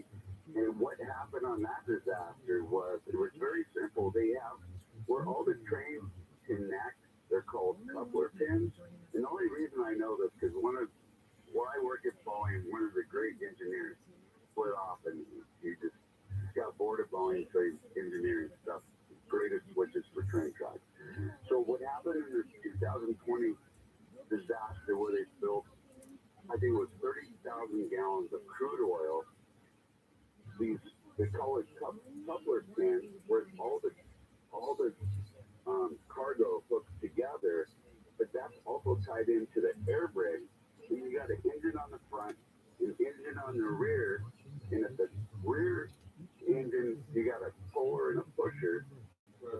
If the rear engine doesn't know that it's locked all connected by air brake, so basically the rear engine senses, right, okay, it's time to go, and the front engine is stopped, so it'll push it off the track. And that's what happened in 2020 in Custer, Washington. So that's just a little fact. But as far as that I was telling Tommy about, what do you think was the biggest blunder of back to the trains? I don't know who the officials are in Spain, but they bought 31 trains for around 258 million our currency, and they didn't compensate for all the tunnels that, the old tunnels through Spain, they're too tall. So now they got to wait like 3 years to have all these trains. They got to fill them out. Whatever they're going to do. Oh, that's so fun. Oh, my God. Well, I appreciate that, Brian. We're going to go to Mike, who's in Nebraska. Too far from me, on a first-time caller line on Coast to Coast. Mike? Hey, welcome to Open Lines. I appreciate being on. I thought Cowboys baby bumper music was playing for me because I'm hauling cows across the grass. Like my walk-in song. I love that. Yeah, I wish you had that. But anyway, I was a engineer for 2 separate Class 1 railroads, and I left the railroad. The work environment at the railroad, just what a lot of people don't understand, is incredibly hostile from management to train crews. And I heard you say earlier that 60% of train derailments and everything are human errors. Well, that was what Jim Posel, the host of Safety Wars, said. Yeah. Yeah. And this year could actually turn into a human error issue. I read that they went across the defect detector, and it showed that they had a defect, but they kept going. With hazardous material, they should have stopped immediately, and it should have been a walking inspection. But they may have been ordered to continue on for some odd reason, which they never should have been, because your caller, Dave, is exactly right. It's all profit-driven, and they're actually trying to push right now, and this is one of the reasons I left the railroad, is that their training is absolutely atrocious. They are pushing conductors through their classes so fast that they are not able to understand all of the material that they're being subjected to. And what the railroad is trying to do now, strictly profit-driven, is go to one-person crews where it will be an engineer only. There'll be the only person on these trains, which is incredibly dangerous, and people should call their congressman and beg them. I mean, we've seen what happens when you get rid of the oversight from the back of the train and the front of the train. But I think you make a really good point, because it's not that we don't want them to make a profit, right? I mean, everybody's going to make a profit in our economy. The question is, are they making a profit, whereas then the government's going to come in and pay for these massive cleanups, or they're doing those weird actuarial things where they say we can make a greater profit and pay out for loss of life, property, environmental damage. It's still cheaper in the long run for us to do that. And that's a tragedy. That, Mike, I appreciate that. Let me get to Gene in Tacoma, Washington, on Coast to Coast. Gene, thanks for hanging on. Oh, that was wild card 3. Can we lose Gene? Maybe I took too long. Okay, let me go to Dennis, who's in Georgia on Coast to Coast. Dennis in Georgia, east of the Rockies.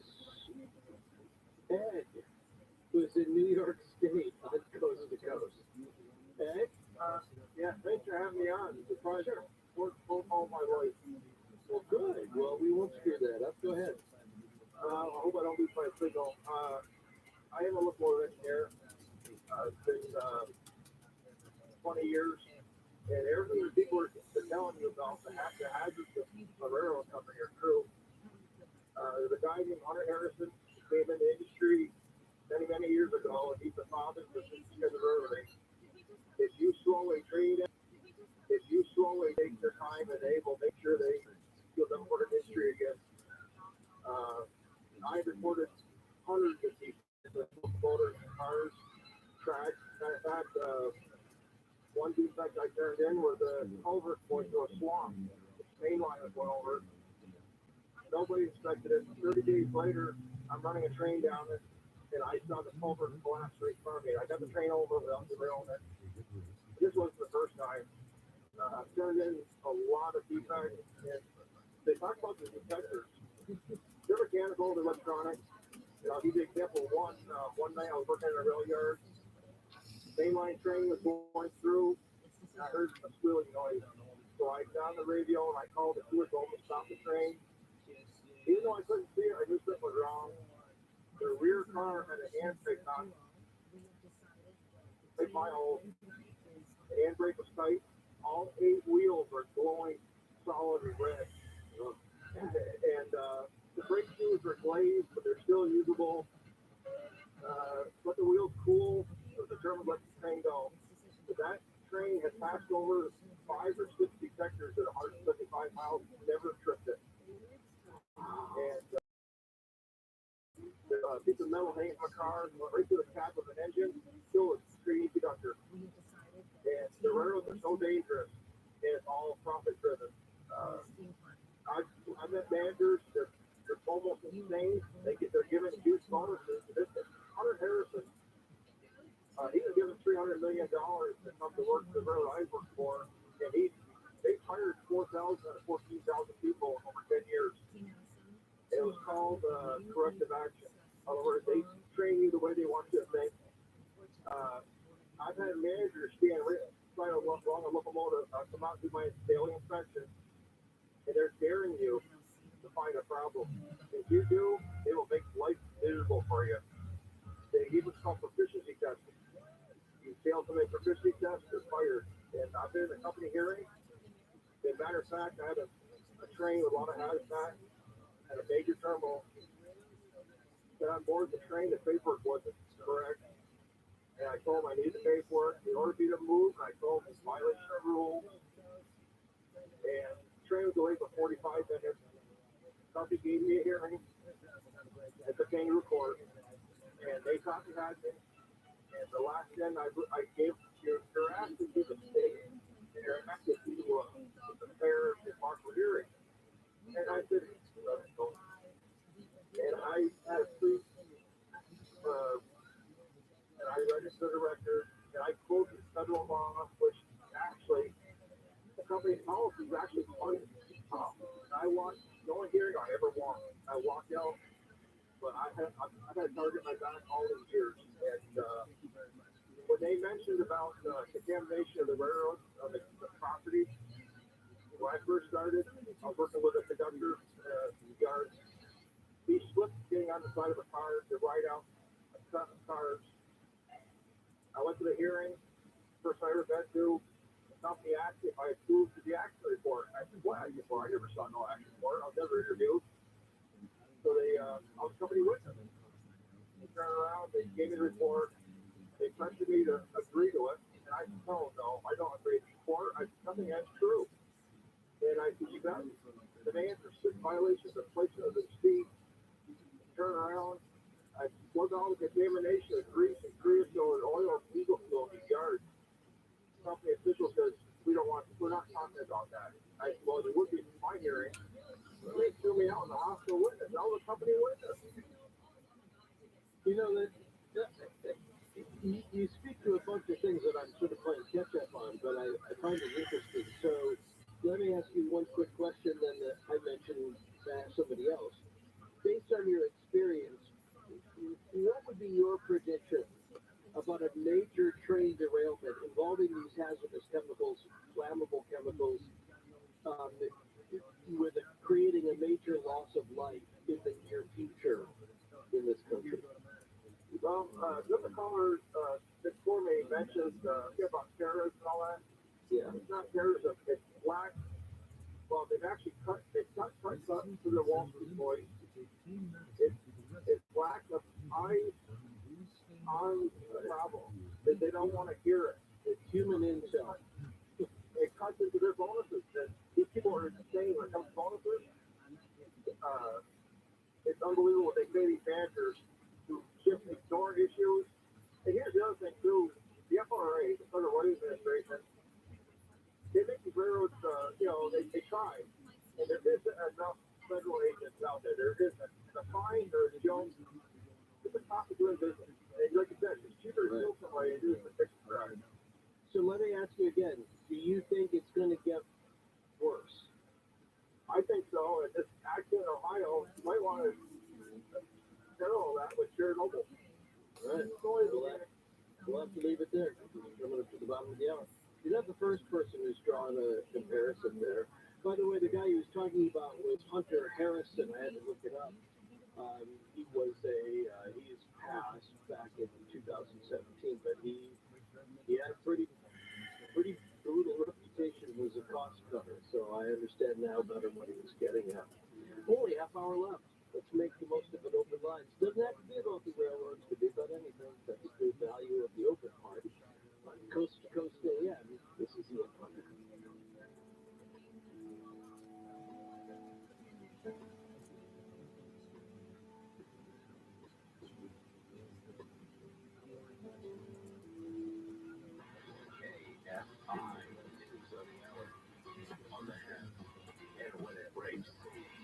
I'm Mark Ronner in the KFI 24-hour newsroom. Mayor Bass says a plan to address homelessness in LA has begun. The Inside Safe initiative will help specific camps at the intersection of Fairfax and 6th Street in Miracle Mile. Bass said yesterday the plan will address those with urgent need to prevent loss of life on the street. She says the goal is to move people from tents and camps to safe housing and to prevent camps from returning. News brought to you by Wendy's, 2 for $6, the best deal in fast food.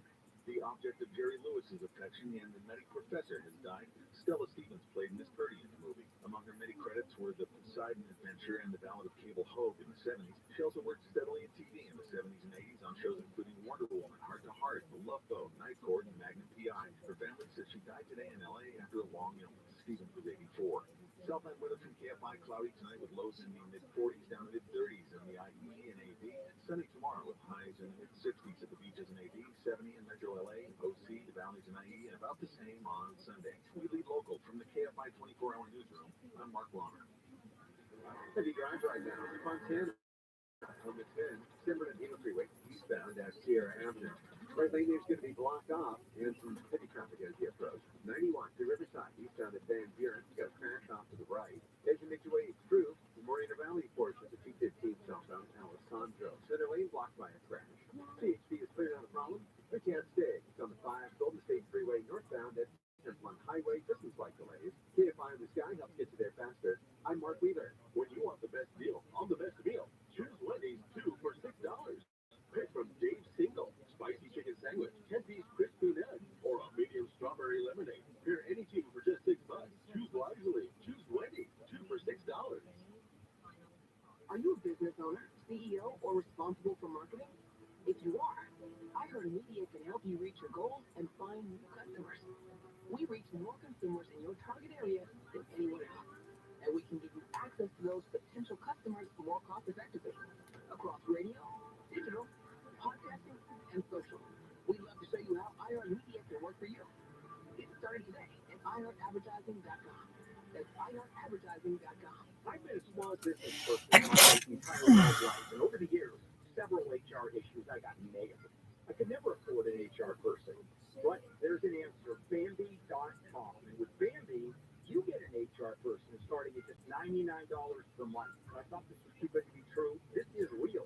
Bambi helps you deal with your HR problems, like writing HR policies, sexual harassment training, hostile work environment, terminations. That was my problem. People complaining about other employees, all putting you and your business at risk.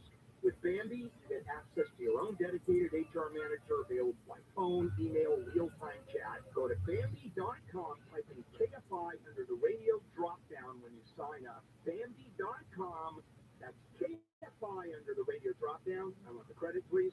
Spelled BAM, B-E-E, that's BAM, B-E-E, that's Bambi.com. Attention Southern California, another massive rate increase. Declare your energy independence from the utility company. If you've ever thought about going solar, you must go solar right now. You can go solar with Semper Solaris, your local and veteran-owned solar contractor. They'll get the job done with esprit de corps and honor. Imagine, no money out of pocket and no payments until 2024. That's no utility bill and no payments all year. Keep your money in your pocket and go solar American style with Semper Solaris. Worried about blackouts? Tesla Powerwall and Enphase batteries are in stock. Call 877-211-5591. Not sure about your roof? Semper's an Owens Corning Platinum Preferred Contractor. Upgrade to Owens Corning 50-year warranty for free. Grab a 30% solar federal tax credit. With every downloadable coupon, $500 off of military and first responders. Plus, 0 down, 0% interest and 0 payments until 2024.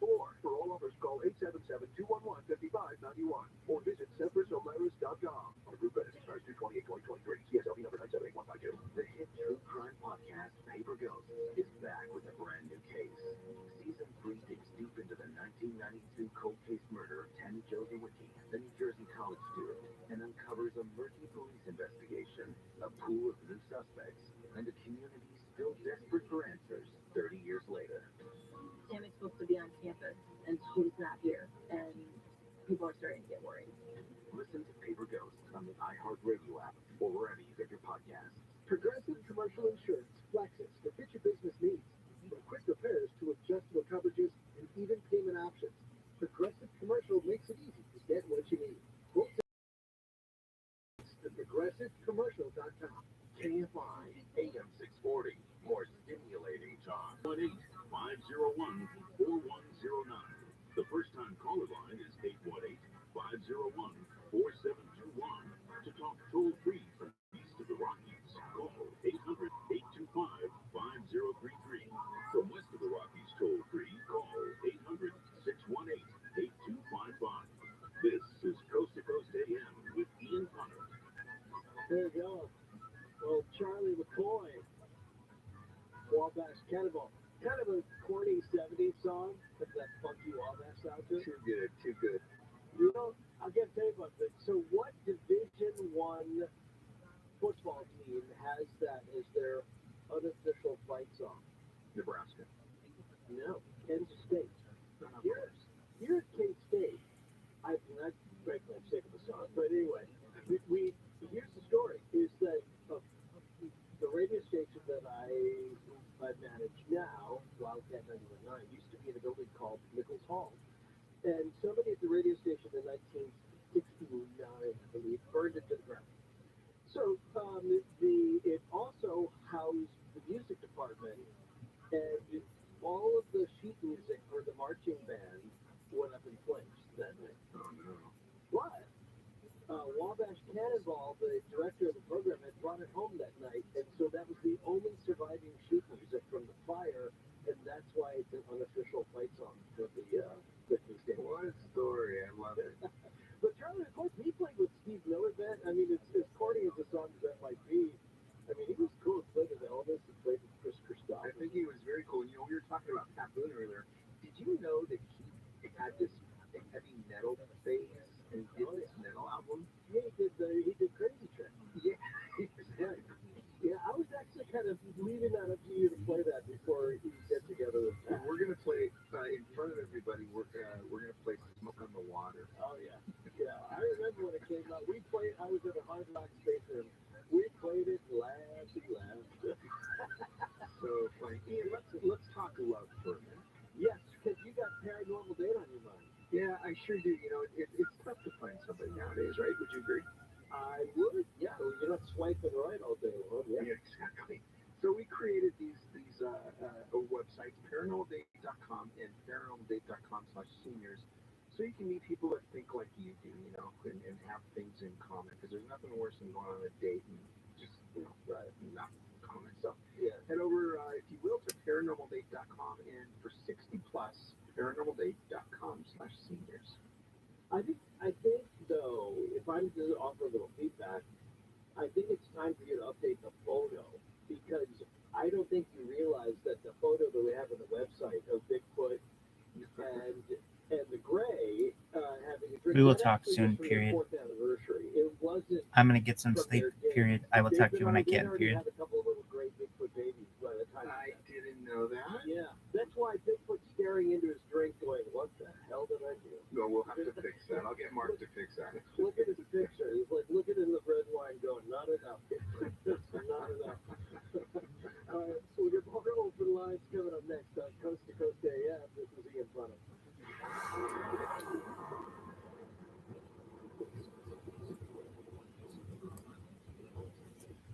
Tax season can be taxing on your identity because all your personal information is all in one place, getting emailed, shared, and possibly exposed to identity actions at all businesses.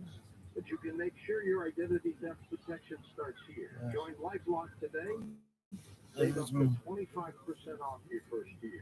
Or go to lifelock.com and use promo code George. That's lifelock.com. Use promo code George to save 25% off. Lifelock.com. Tired of overpaying for your cell phone bill? Switch to Consumer and save up to half on your wireless plan. Their award-winning 100% US-based customer support team makes switching easy. Plus, you can keep your phone and number with no contract or activation fees. They offer unlimited talk and text with a flexible data plan starting at just $20 a month. You can easily add your family and friends to your plan for just $15 a month per line. Never worry about dropped calls. Consumer Cellular has the exact same coverage as the major carriers to over 99% of the nation. This is all backed by their 100% risk-free guarantee, join the millions of others who have switched. Go to consumercellular.com/radio25 and for a limited time, get $25 off when you use promo code radio25. That's consumercellular.com/radio25. Promo code radio25.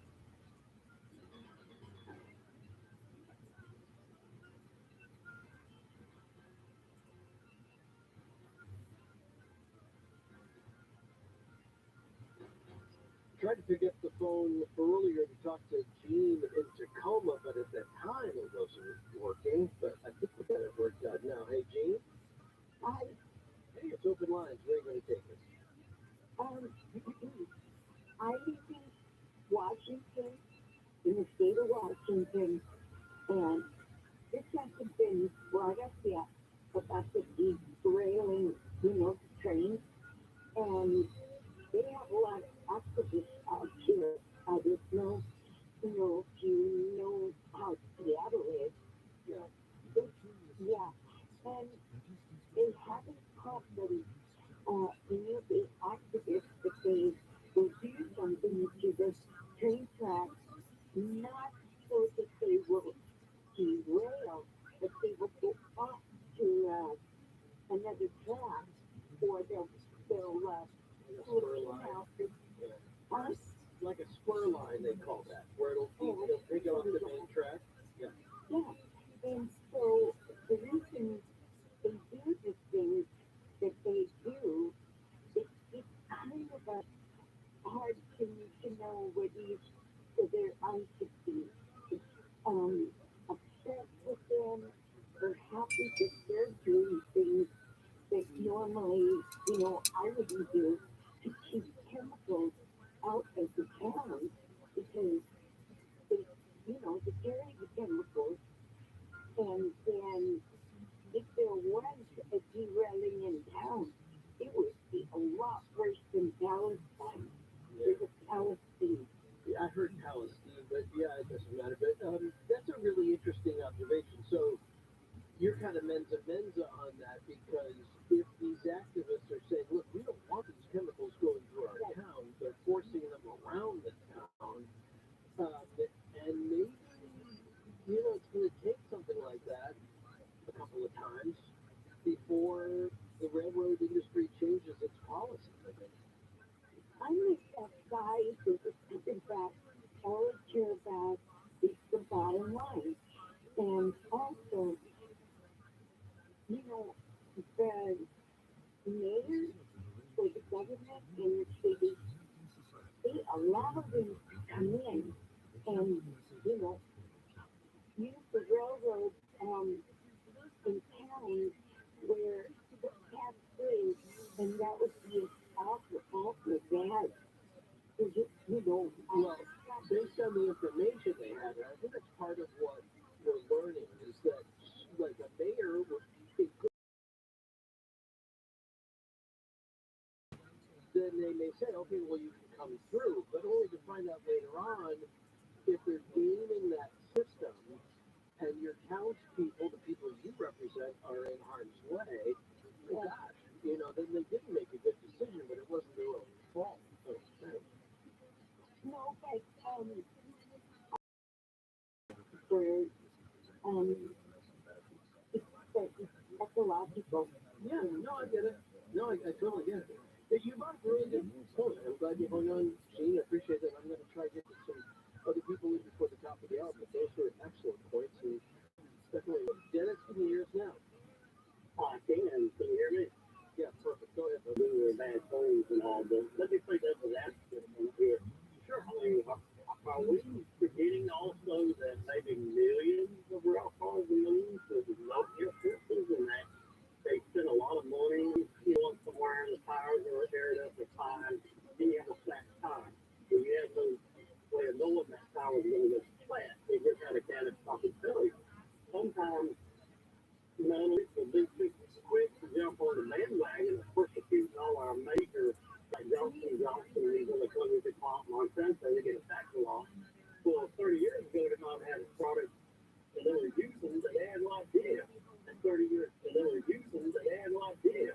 And 30 years later, finally, the results show that it's all farmers people. So I think that's a good point, but let's remember what we learned in discovery from lawsuits. Frequently, is just how long the company knew of the problem and chose not to do something. So I'm with you in principle. I'm not here to try to, I keep saying, companies have a right to make a profit. But if their idea of making a profit, and this is just go, see ya, and then they're going to fight it in court, then it ends up they're sort of shifting that ledger, mark over to another entity that's going to pay for what they could have done. Right, and I don't disagree with that one bit. I agree with what you're saying, but I just think they made our lives so much better. They should be held responsible for their wrongdoing. But on the other hand, if it's not intentional or they just know about it, I want everybody to be careful to give the benefit of the doubt that they're trying to, do the right thing most of the time. And so we have bad actors, but we don't have, if we don't have these come together, if you're talking about equal Canadians, what's the reason they're gone is nothing left.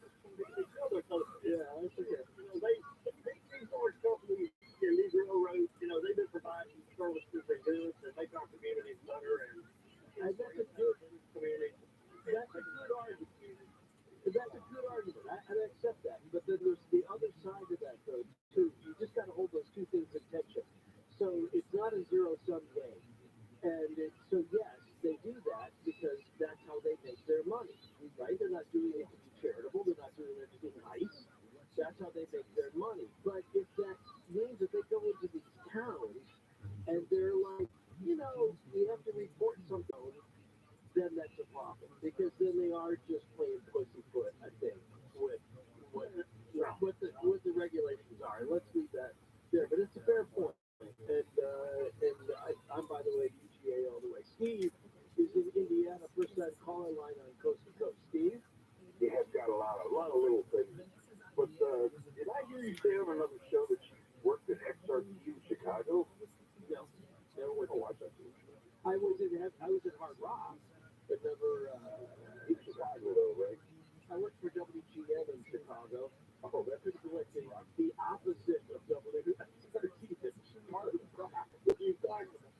No, but I worked for 103 KDF. I worked for 96 Rock in Atlanta, which at the time was Hard Rock. So, yeah. Rick Remmer, yeah. He just heard he passed. I just heard he passed, right? About a month ago. Yeah, I saw that. He was a great guy, though. He was really deep, man, I like him a lot. well-read, educated. He was, the guy was really deep, man, I like him a lot. well-read, educated. He was, he had a little thing, little vignettes, and his thoughts, that he put out there. He was a great, cool guy. He was great. I listened to him. Now, here's the spooky thing. I listened to him when I was in college. So that was even weird. I mean, he's one of those guys who's been around for a very long time. Oh, yeah, he was 30 years plus, I think. Yeah. I was a switchman in the largest steel mill in the world, working for that company. I wasn't a class 1 or anything, but when I was being trained as a switchman, one of the guys said, this is how you derail a train. It's, if they're working too hard, you want a little break, what you do. Fast forward about 6 years, I became a re-railer on a crew that for a contractor in the same mill, and I did that for 10 years. Talk about a cool job. I mean, I saw everything. We just didn't do train derailments, but that was our main thing. But that was the coolest job ever. But I could derail a train in 5 minutes. It's just not hard. No, because of all literally, in this case, all of the moving parts, right? Yeah. It doesn't take much for one of those to fail. And then it's just a little gap in our switch point. Oh, you're on the ground, Right. But I was just thinking, there's a set of railroad tracks right there. At Elmer's home, Rainier, a mile north of me, there's a set of railroad tracks. And I thought about this before. I lived in 5 different locations in 2 different counties, okay? And I've never been farther away than 3 miles away from that same set of railroad tracks.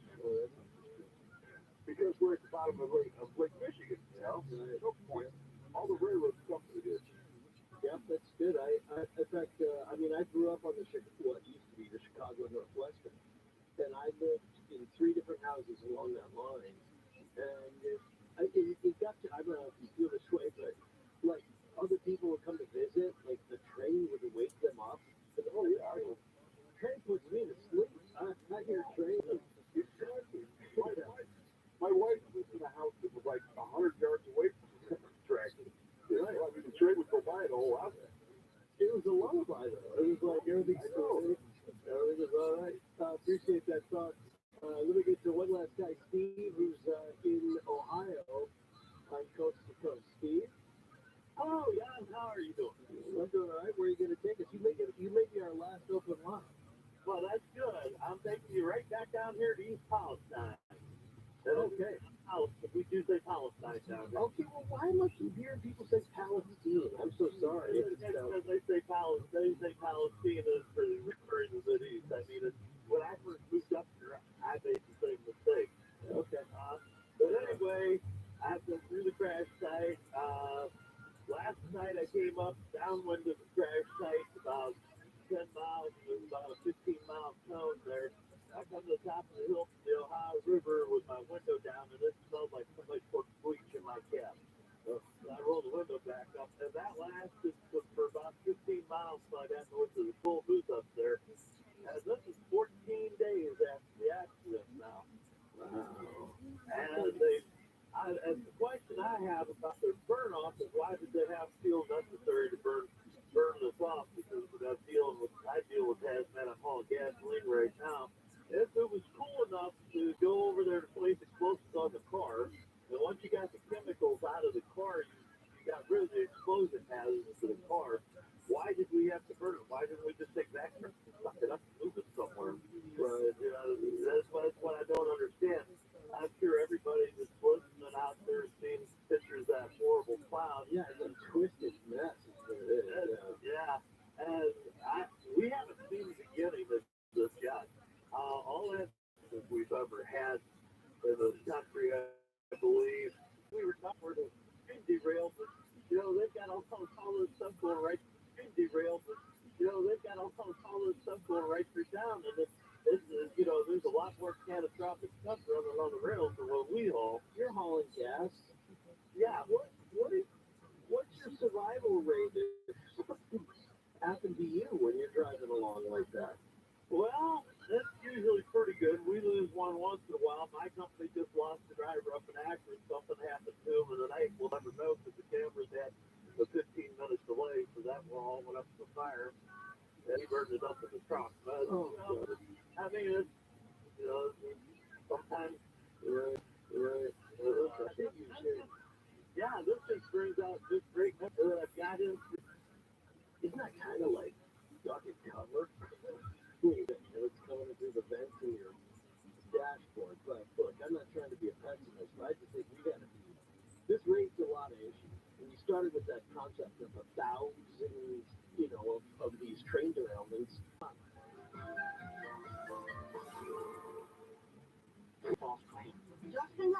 Next 2 hours, I am here with you as a helpful, hopefully inspiring voice and your personal guide to turning your ordinary house into an extraordinary home. Couple of minutes, so stay tuned and welcome home. This is KFI and KOSD HD2 Los Angeles, live everywhere on the iHeartRadio app. Stimulating talk to Los Angeles, Orange County. live everywhere on the iHeartRadio app. Jewish people. I'm Brian Berman, live from the KFI 24-hour newsroom. Prosecutors have charged the man who allegedly in the Pico-Robertson area of LA with federal hate crimes. The man allegedly confessed to both shootings. Shootings are unacceptable. No one in this country. The shooter was arrested in Riverside County earlier this week. In LA, Blake Trolley, KFI News. 2 LA City Council members have presented a motion that could give LAPD chief more the power to fire bad cops faster than ever before. Council members McCusker and Soto Martinez introduced the motion yesterday, and they say if it passes by the full council in favor of a new system that could include activists and clergy. Critics have said that the current disciplinary format typically favors officers, even those who Chief Moore wants to fire. President Biden is traveling to Poland Monday to commemorate the one-year anniversary of the war in Ukraine. Going to meet with leaders of former Soviet republics that Ukraine is struggling with low ammunition and limited firepower. Fight David and Goliath. Newly released court documents appear to show people at Fox News didn't believe what they did election for executives and TV personnel. Edgerly says it's a less common type of dementia that's the result of damage. Justice Thomas during the Genesis Invitational at the Riviera Country Club in Pacific Palisades. Wood says it was supposed to be all fun and games, just friends having fun. Justice Thomas during the Genesis Invitational at the Riviera Country Club in Pacific Palisades. Wood says it was supposed to be all fun and games, just friends having fun. During the ninth hole of the first round Thursday, fans noticed Woods give Thomas the tampon. Thursday, fans noticed Woods give Thomas the tampon as they walked down, and critics called Woods' prank sexist and childish. And Art Deco Taco Bell Cantina is coming to Hollywood. The company says it'll be the first for LA County, located at what was once a historically expected cantina. All right, taking a look at KFI traffic. We've got a crash on the 10 in Fontana. And this is going to have the right lane blocked off here. Is the San Bernardino Freeway, the eastbound side, right at Sierra Avenue. And a heavy backup there as you approach the Moreno Valley, Portwood. We've got trouble as you make your way to Castaic on the 5. Northbound on the Golden State Freeway here at Side at Woodman. Make way to the valley to Encino there. They've got a couple of roadways. He's going to be on scene. They're trying to figure out what's going on. And certainly watch for that. All right, now before we get started, hey, for a better you.